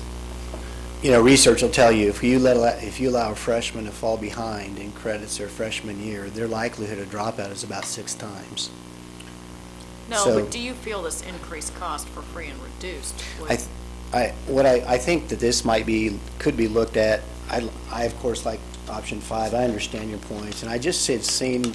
I've been here a long time, and it's hard to believe that I've been here as long as I have. But just seeing a real change in the demographics of our students, and not so much in special education. We still, as a co-op school, will bring many students in, and ethnicity. Really, we saw a spike for a couple years, but we're really kind of at a plateau for the last several years at Hayes High School. But in the area of poverty and delivering those Christmas gifts with, Mr. Adams actually went this last year because his wife is one of the sponsors. Poverty's real, and these kids, there's a reason why we have a food pantry at Hayes High, and they're a reason why kids will bum a buck when they need to. Now, don't get me wrong, I understand there's always the stories that you'll hear about and that people are taking advantage of the system. I get that. But this might be a good transition year. We were having the students on free and reduced free lunch, pay 0 last year. Maybe if we see what effect $50 has on that enrollment, maybe that's something we try. I do understand we need to try to figure out a way that it comes closer to paying for itself. I do understand that. When Bruce and I set up the driver's ed program, that was your charge, and we've been able to do that for several years. Maybe we can work towards doing things in summer school as well. All I know is when students fall behind on credits, it's a chicken or the egg. You know, what comes first? The person refusing to do the work and failing purposefully, or is it just doggone hard by the time they get to 9th grade and they're in 4th grade math skills? Those are real situations, and it's really pretty cool when you see kids turn it around, and it isn't only because of summer school, but they do start having success in summer school many times and get a new life, you know, get a new lease on life, I guess, academic life anyway. So obviously we'll do, it certainly is your decision, and we respect that and would follow through on that. I would ask for some consideration, maybe looking at a transition year and see what effect that has on the free lunch students. Mr. Straub, in all the years that you've been doing this, have you heard of anybody complain or say that does have the free, that they would not take that course? No, when I came here, actually, Mr. Liker, I ran the summer school program at Derby High School before I came here, and we were charging $60 a half credit. And when I came here, we were offering for 15. And I was just like, wow, it was very surprising to me. And then we went up to 30, and then we went to 90, and then we went to 100. I forget how many years ago. So it's changed a lot over the years. But I guess I haven't heard that because up to this point in time, free has been free. I really would hate to hear the excuse, I can't afford it. If you give me the leeway to make those decisions, I'll take that on. I'd be happy to do that. We may make more difficult decisions than that every day, but I sure would like that option if I don't want to turn a kid away from summer school if they can't afford the $100. I know the reality is some of our students won't be able to afford the $100. Are we Are we thank you, and please don't go yet. Are we limited on the number of participants we can have based on the staff that we have? We have X number of computers. Shannon, can you help me? 25, or there are 25 stations. We have 25 in the morning, 25 in the afternoons. We have 50 per session. We have 102 sessions. We have been full the last several years. We have. And we have, actually, some students will, and they're not always, many times it's recovery, credit retrieval or recovery, but many times it's some kids who, because they're in band and choir and orchestra and advanced chemistry and all these advanced courses, that getting them into a PE class is very difficult. So I'll let those students do things online if there are no seats to do other elective classes in our summer school program. So and they pay the $100. What's our rate limiting factor here? Is it computers, or is it people to monitor the program? I mean, could we grow beyond the 100 and therefore change this model about what our break-even cost is? Right now, the limitation with regard to on-site enrollment would be the number of computers. The number of computers. Yes, ma'am. Okay. It's 25 in the morning, 25 in the afternoon, times 2 sessions, which would be 100. We do enroll some students online or virtually if they don't need that individual help. When you talk about recovery, dropout recovery, or credit recovery, normally those students need that individual attention. I know that Ms. Sheevy has employed Melanie Folkerts, who also does our Edgenuity Latin course now, and has employed Gerald Harris, who's one of our math instructors, to help in those content areas specifically, especially for the upper math. And this is held here at the Learning Center? Yes, ma'am. Okay.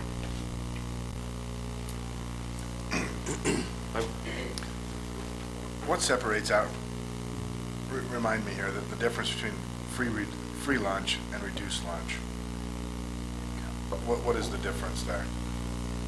Income. I top of my head. Reduced lunch is still poverty? Okay. So when was the last, Greg, in the history, when was the last time that somebody wanted to cut the price for reduced, since it still falls under the poverty line?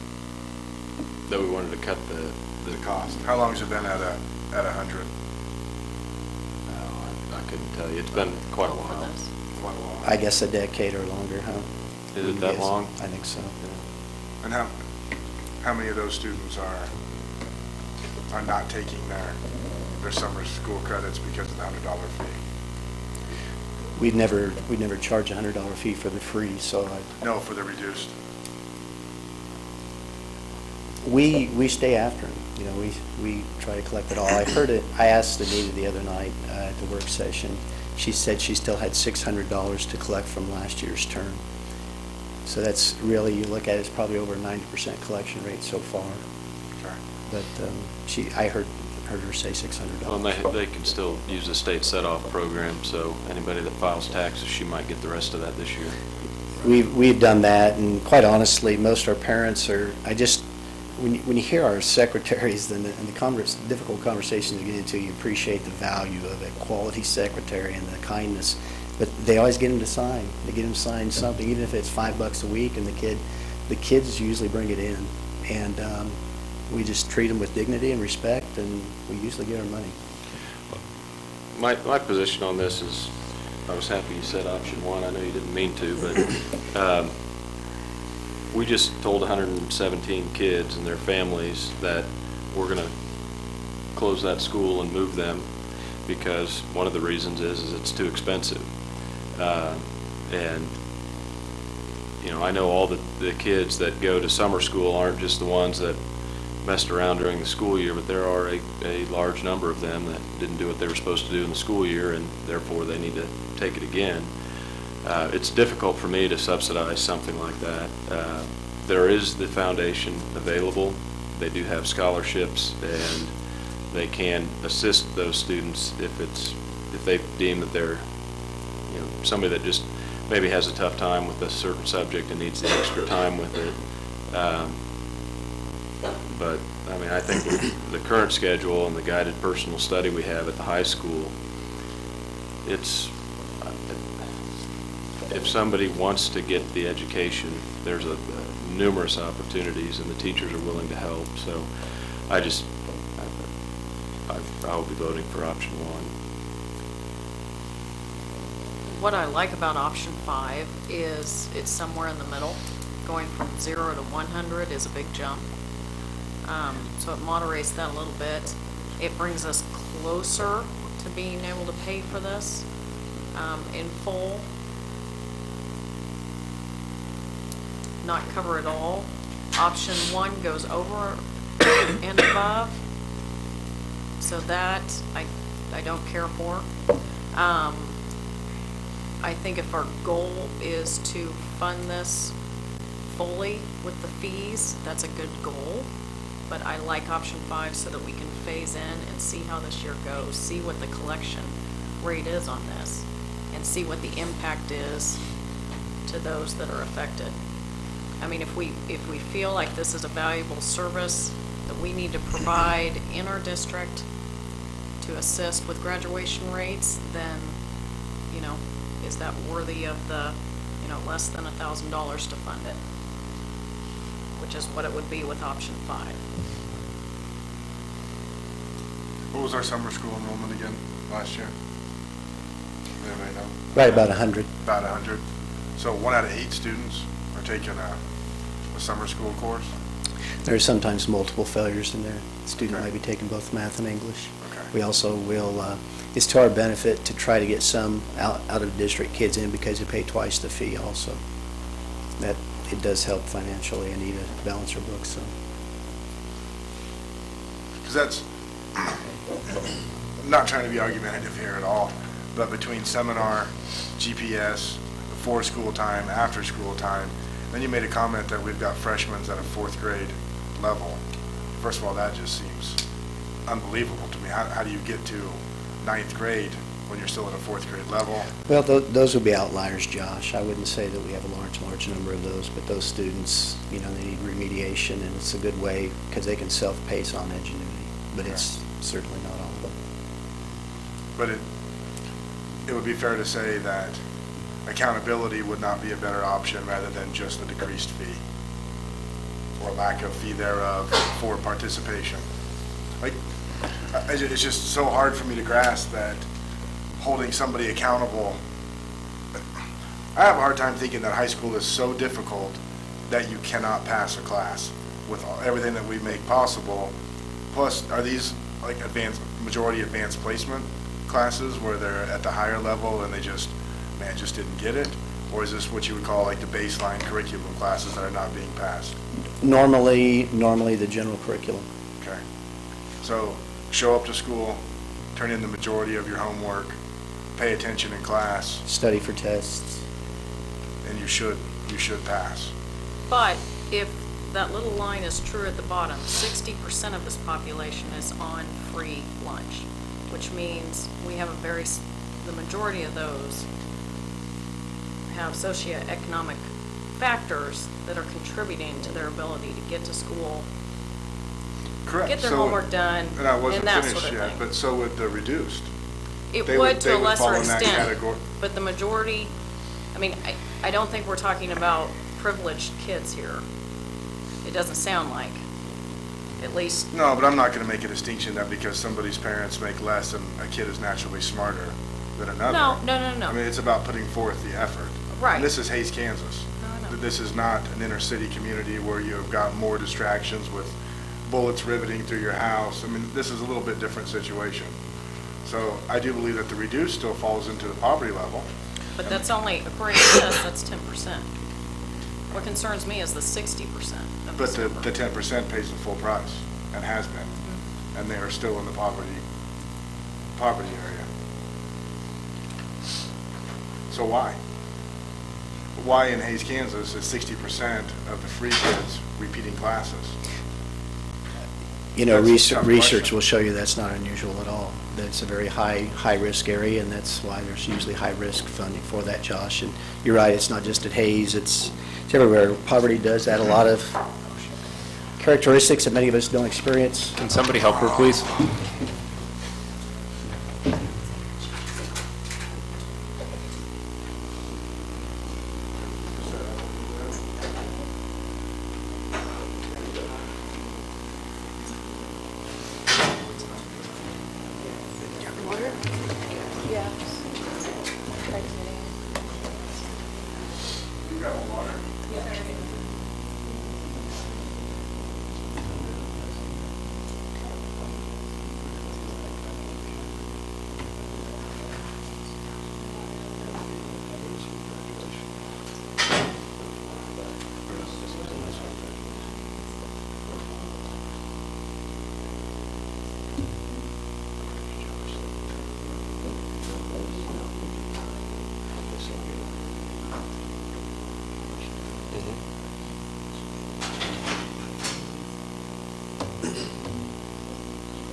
going to go ahead and adjourn the meeting for a period of at least 10 minutes.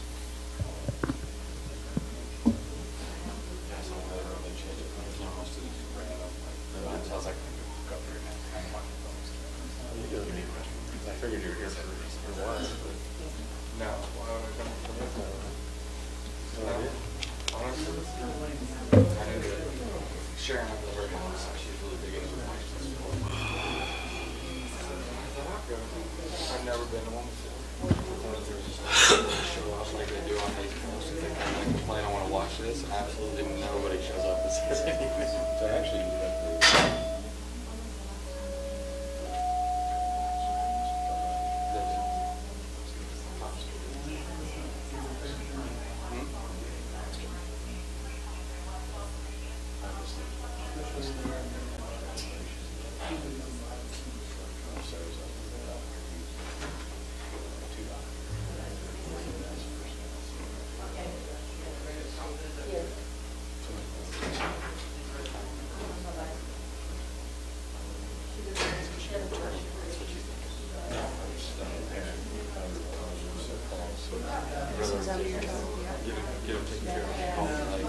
yeah, call me, but make the other calls first. Make the important ones first.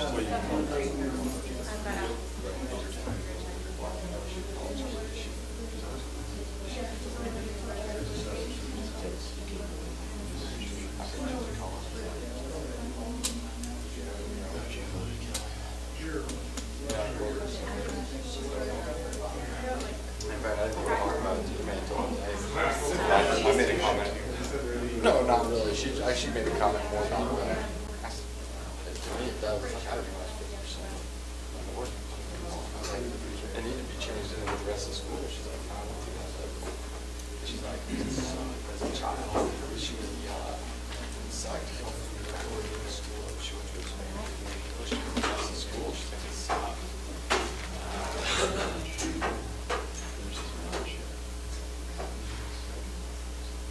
Absolutely.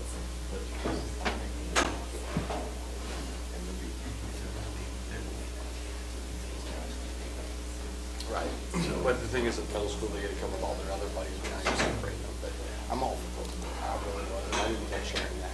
You know, because I wasn't as strong about it. Not something that's white. I see what you're saying, and I do agree with this. I don't believe it's going to save $250,000. I think this is very big. This stuff's very big. It's really smooth if you flip that photo, if you didn't know guy. Oh, God. You want to stay in school with their kids.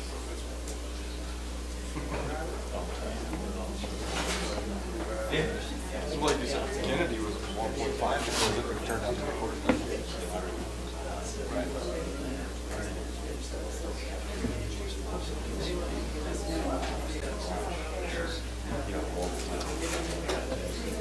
No, I don't disagree with what you said and what you asked for. I just done it a couple of sessions ago. I think this is very vague. I just, the numbers are very vague. Well, that's what I want to look at. Come back and say 20,000.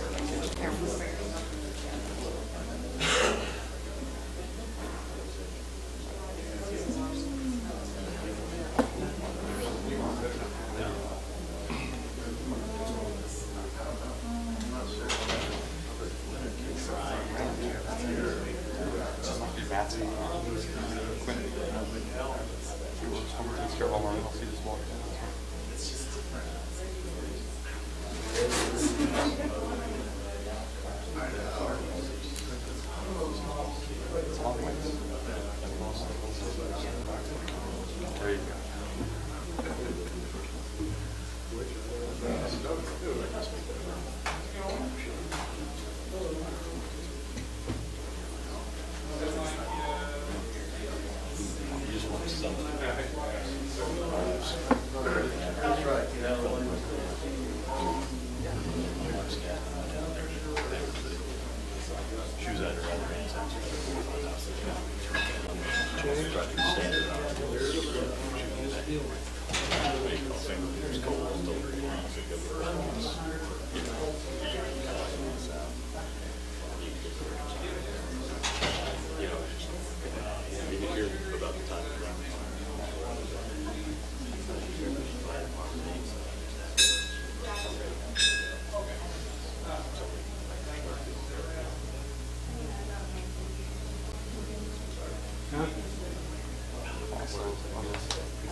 Yeah, he jumped right on it. They were able to try to get something for him on his track.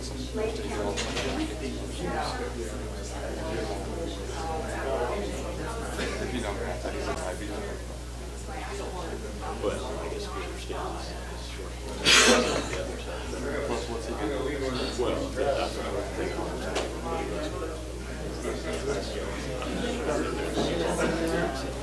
That other thing that was sitting back there. Yeah, that's all right.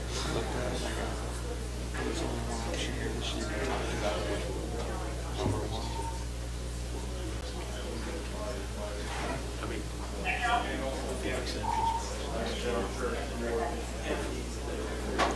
here's the thing, those are the kids, you know, I guarantee you, started walking those kids.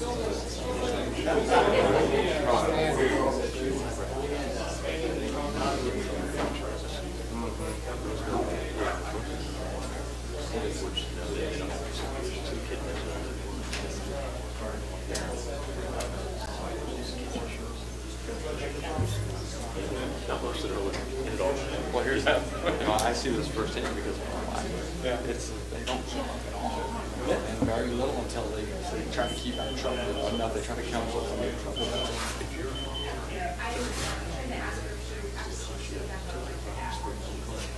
Well, her kids wouldn't do it.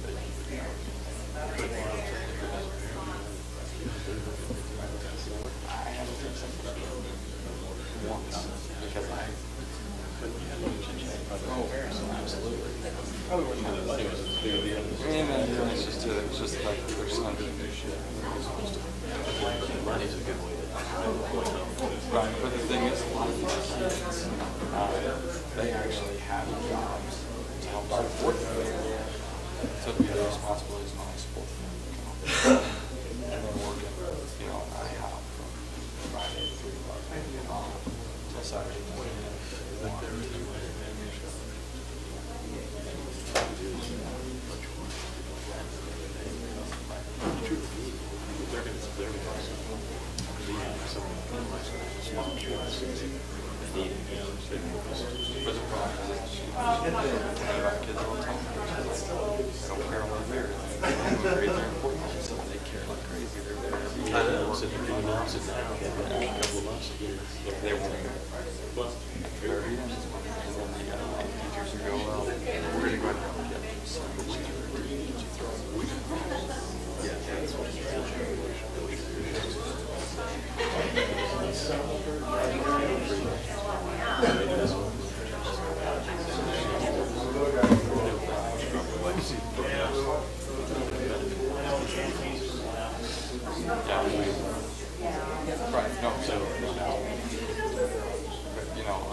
But there are a lot of kids that it's good for that honestly wouldn't be graduating because it's right.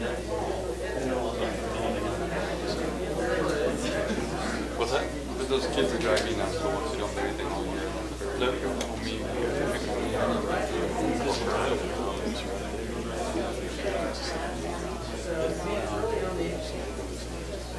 when I'm talking about the kids who actually have their jobs,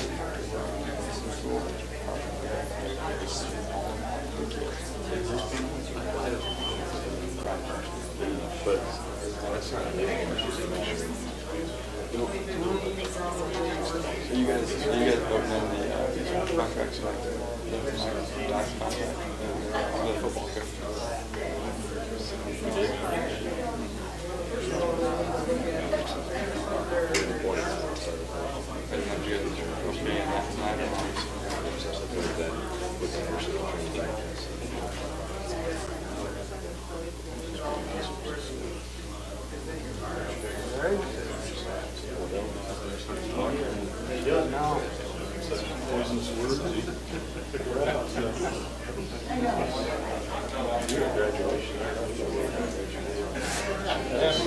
Since my kids were in I have failed to have the wires up there, and they were saying that they wanted to go see all 7 towers. They caught it coming down. Sarah's husband was there, and they were fascinated, and they called the ambulance. I didn't even, all the flocks in my business, I didn't even know.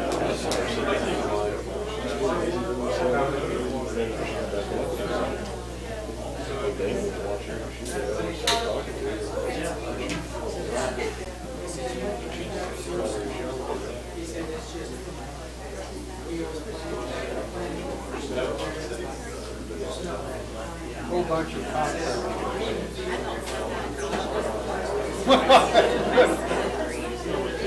I don't know if I'm coming or going this week.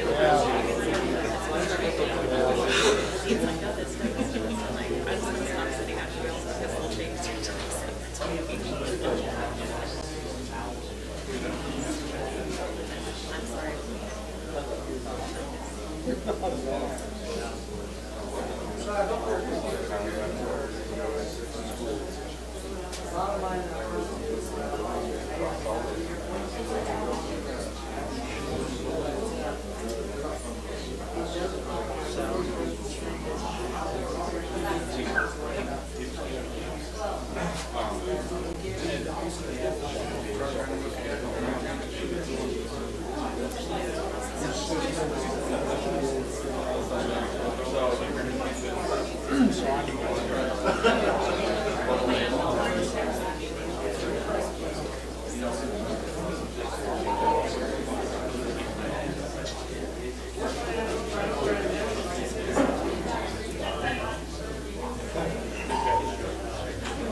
I think we're ready to start again.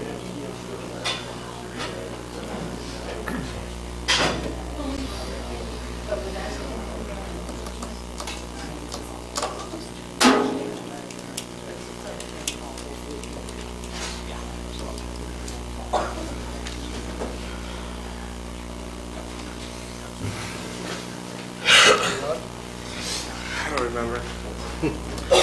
I think you said you liked option 5 and wanted to go with that.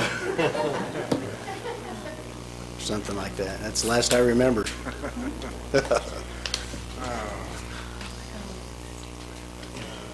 I don't remember what I was saying.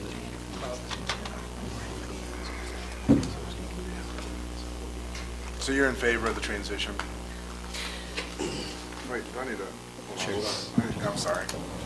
Going to call the meeting back to order. First off, do want to thank everybody for helping out. Thanks for that new principal. That's pretty speedy work there. Yeah, definitely. Thank you. All right, so Josh, you had questions? So is your, number 5 is your recommendation? I would support that.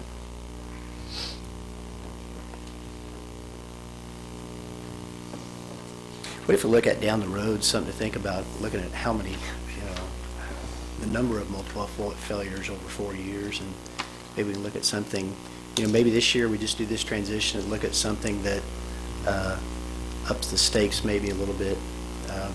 But, I do like the ability to, we have kids move in from other towns, and bottom line is we've never really got caught up in only teaching to the test.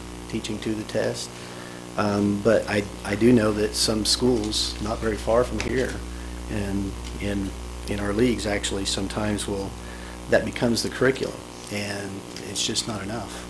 And so those kids really do struggle sometimes, especially in the area of math.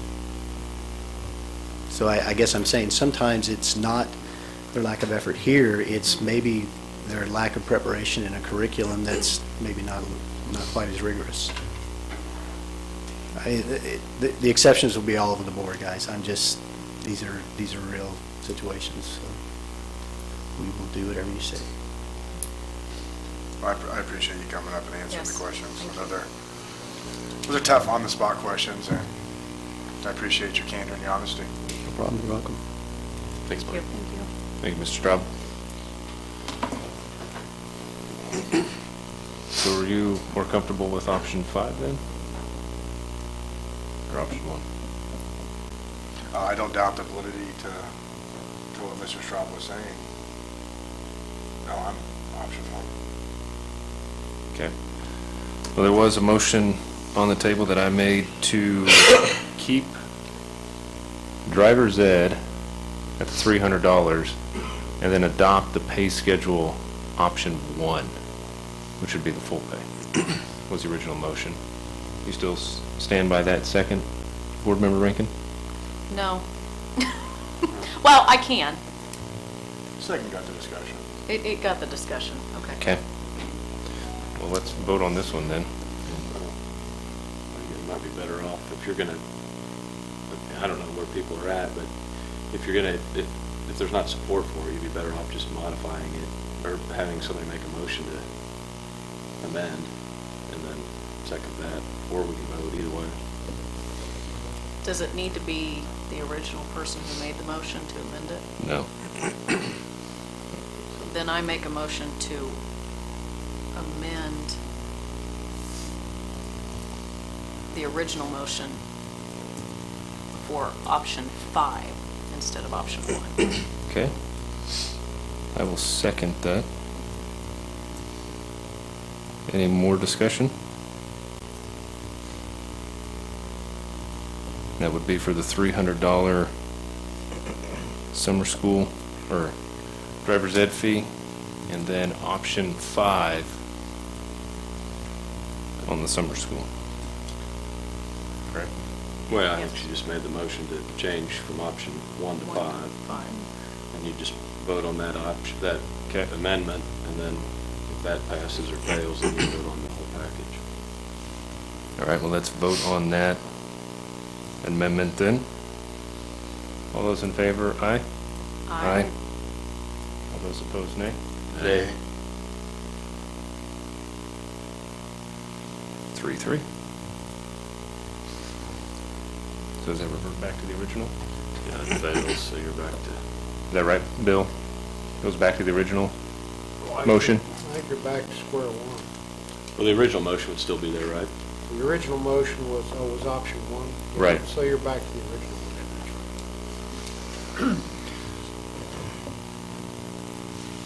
So does that still hold up for Sarah seconding the original motion then? Yes. Okay. Any more discussion on that? The original motion, which would be the $300 driver's ed, and then option 1 on summer school?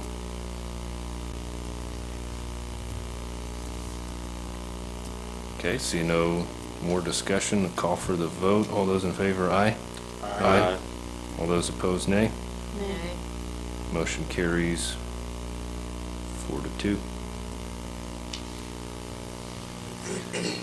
All right, I would make a motion on the next item here, item D, which is the renewal of central office administrative contract, to be moved down to after the executive session.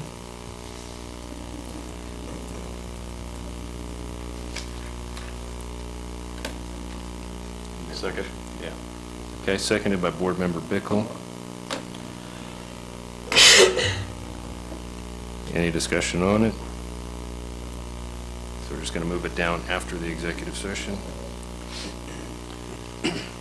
All those in favor, please say aye. Aye. All those opposed, nay. Motion carries 6-0. Up next, item E, televising work sessions. Dean, do you want to lead this one? We had talked about this at the work session, televising, going back to televising, having the meetings here. And what we have scheduled is O'Laughlin on March 2nd. That would change to here. Hayes High on the 23rd, also that would change to here, and then Munger on April 13th.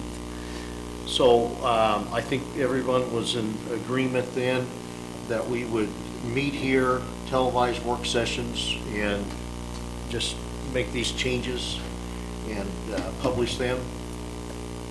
So we will take care of that. Sarah will get that information out and change the calendar back to meeting here. And talk to Dan, and he will come up with a way to televise. Is that something we need to vote on, Bill? Because didn't originally we vote on that? Originally, you did vote on that to move to not televise the work sessions. So do we need to? I think you probably need to take a vote on that. Okay. I'd make a motion to televise the work sessions. Second. And Hold up. Hold. All board meetings, all notice board meetings. Second. Okay, we have a motion by Board Member Schwartz, second by Board Member Bickle. Any discussion? I got a question, Greg, on that motion. Would that include retreats? If we shall have them? If it's a notice board meeting, yeah. With anything we send out notice for that we need.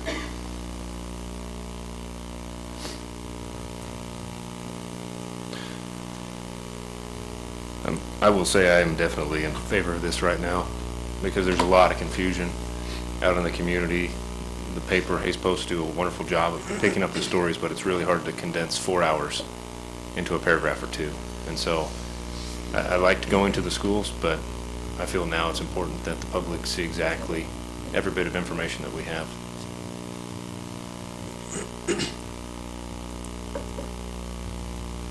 Okay, if there's no more discussion or comments, call for the vote. All those in favor, please say aye. Aye. All those opposed, nay. Motion carries 6-0. On to item F, technology policy. Mr. Catt, that'd be you. Yes, that was what we had last, at the work session, and reviewed that all of the technology purchases would go through the technology director, home and school, any organization.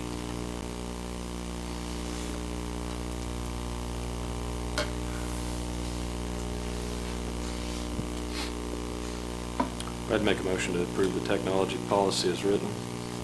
Okay, we have a motion by Board Member Schwartz. Second. Second by Board Member Lang. Any discussion?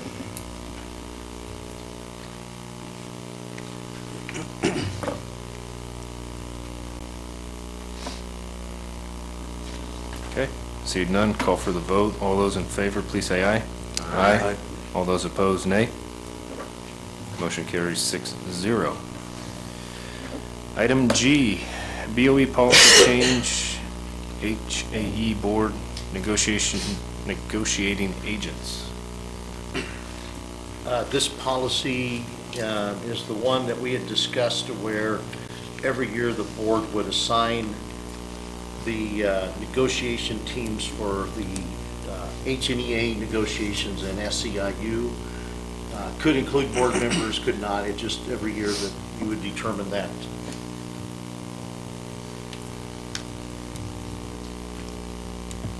I'd make a motion to approve the amended HAE board negotiations, negotiating agents as presented. I'll second that. So, motion by Board Member Schwartz, seconded by myself, Board Member Liker. Any discussion? Seeing none, call for the vote. All those in favor, please say aye. Aye. All those opposed, nay. Motion carries 6-0. Item 11, discussion by board member and agenda requests. I have one just in relation to the HAE we just passed. Do we need to name that?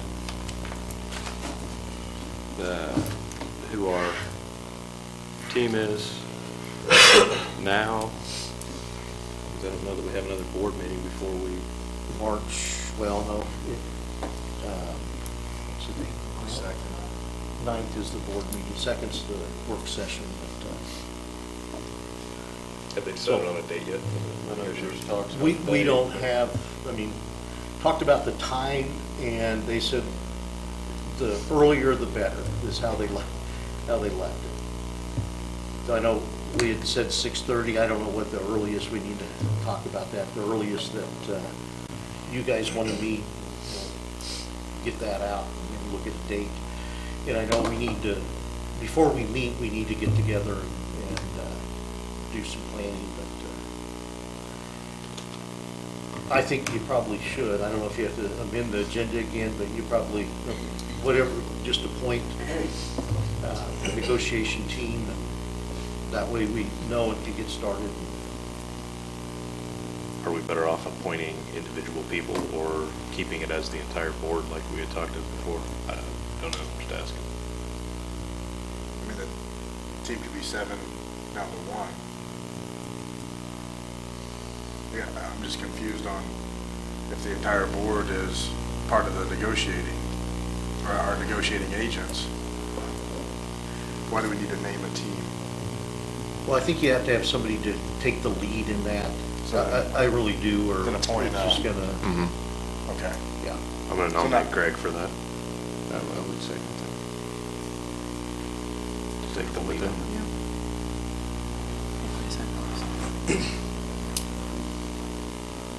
If that's what we're looking for, somebody to take the lead on.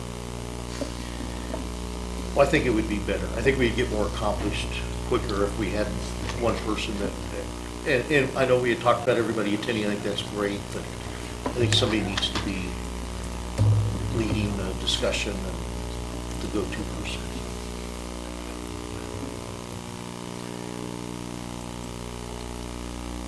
Do we need to make a motion for that, vote on that, or? I think so. Okay. I'd make a motion to have Board Member Schwartz as the lead for the negotiating committee. And then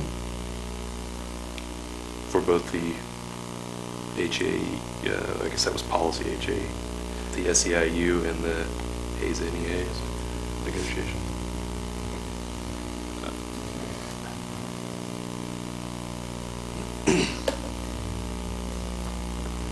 for 2015. For 2015. Okay, I'll second that. I think we have discussion.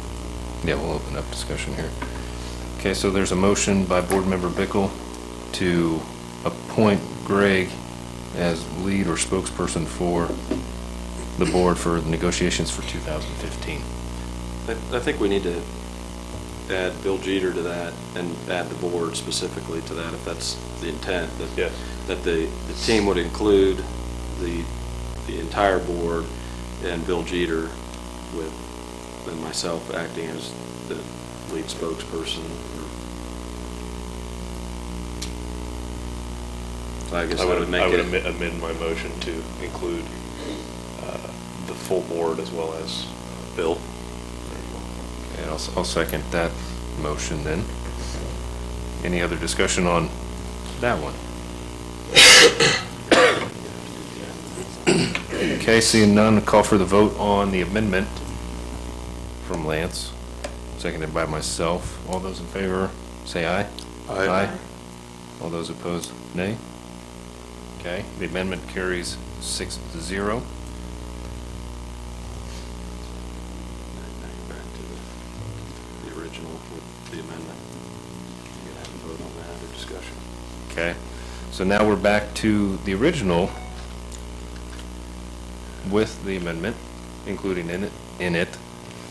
And so is there any discussion on that? See none, call for the vote. All those in favor, please say aye. Aye. All those opposed, nay. Motion carries 6-0. Congratulations. How's it coming with the I can see the excitement. education plan for technology implementation? Going pretty good. Are we ready for it? Yeah, yeah. Well, then I would like to see that added to the agenda for the next work session. Would be the update and plan and progress so far for implementation of technology to the educational curriculum.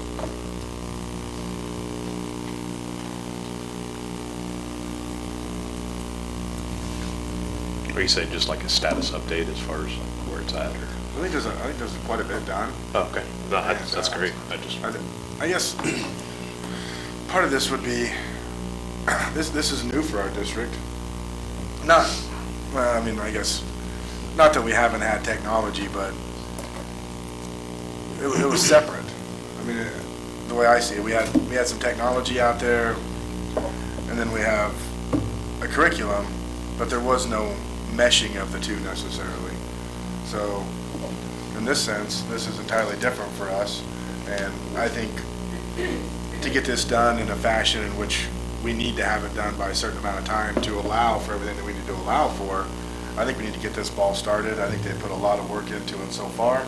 I'd like to see where we're at, and then, I think we need to be very, very conscious, very specific, and very guided with any questions that we have, concerns, or the direction that it's moving.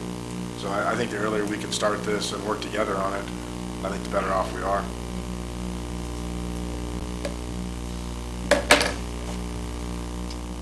We'll have that on. Right on.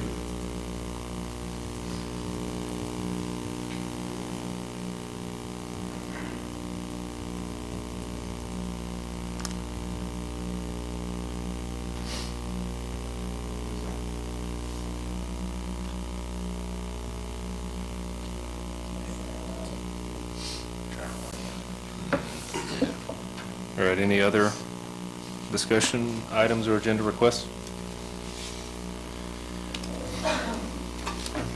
Okay, well, we need to go into executive session, so I will make a motion to enter into executive session for a period of 40 minutes to include all members of the Board of Education and at times the superintendent, board attorney, director of finance, director of curriculum, and assistant superintendent of special services for non-elected personnel and negotiations. Second. I guess I should clarify that. We'll start at 10 after 9 and be back by 9:50. So Bickle had seconded that. All those in favor, say aye. Aye. Aye. All those opposed? Motion carries 6-0.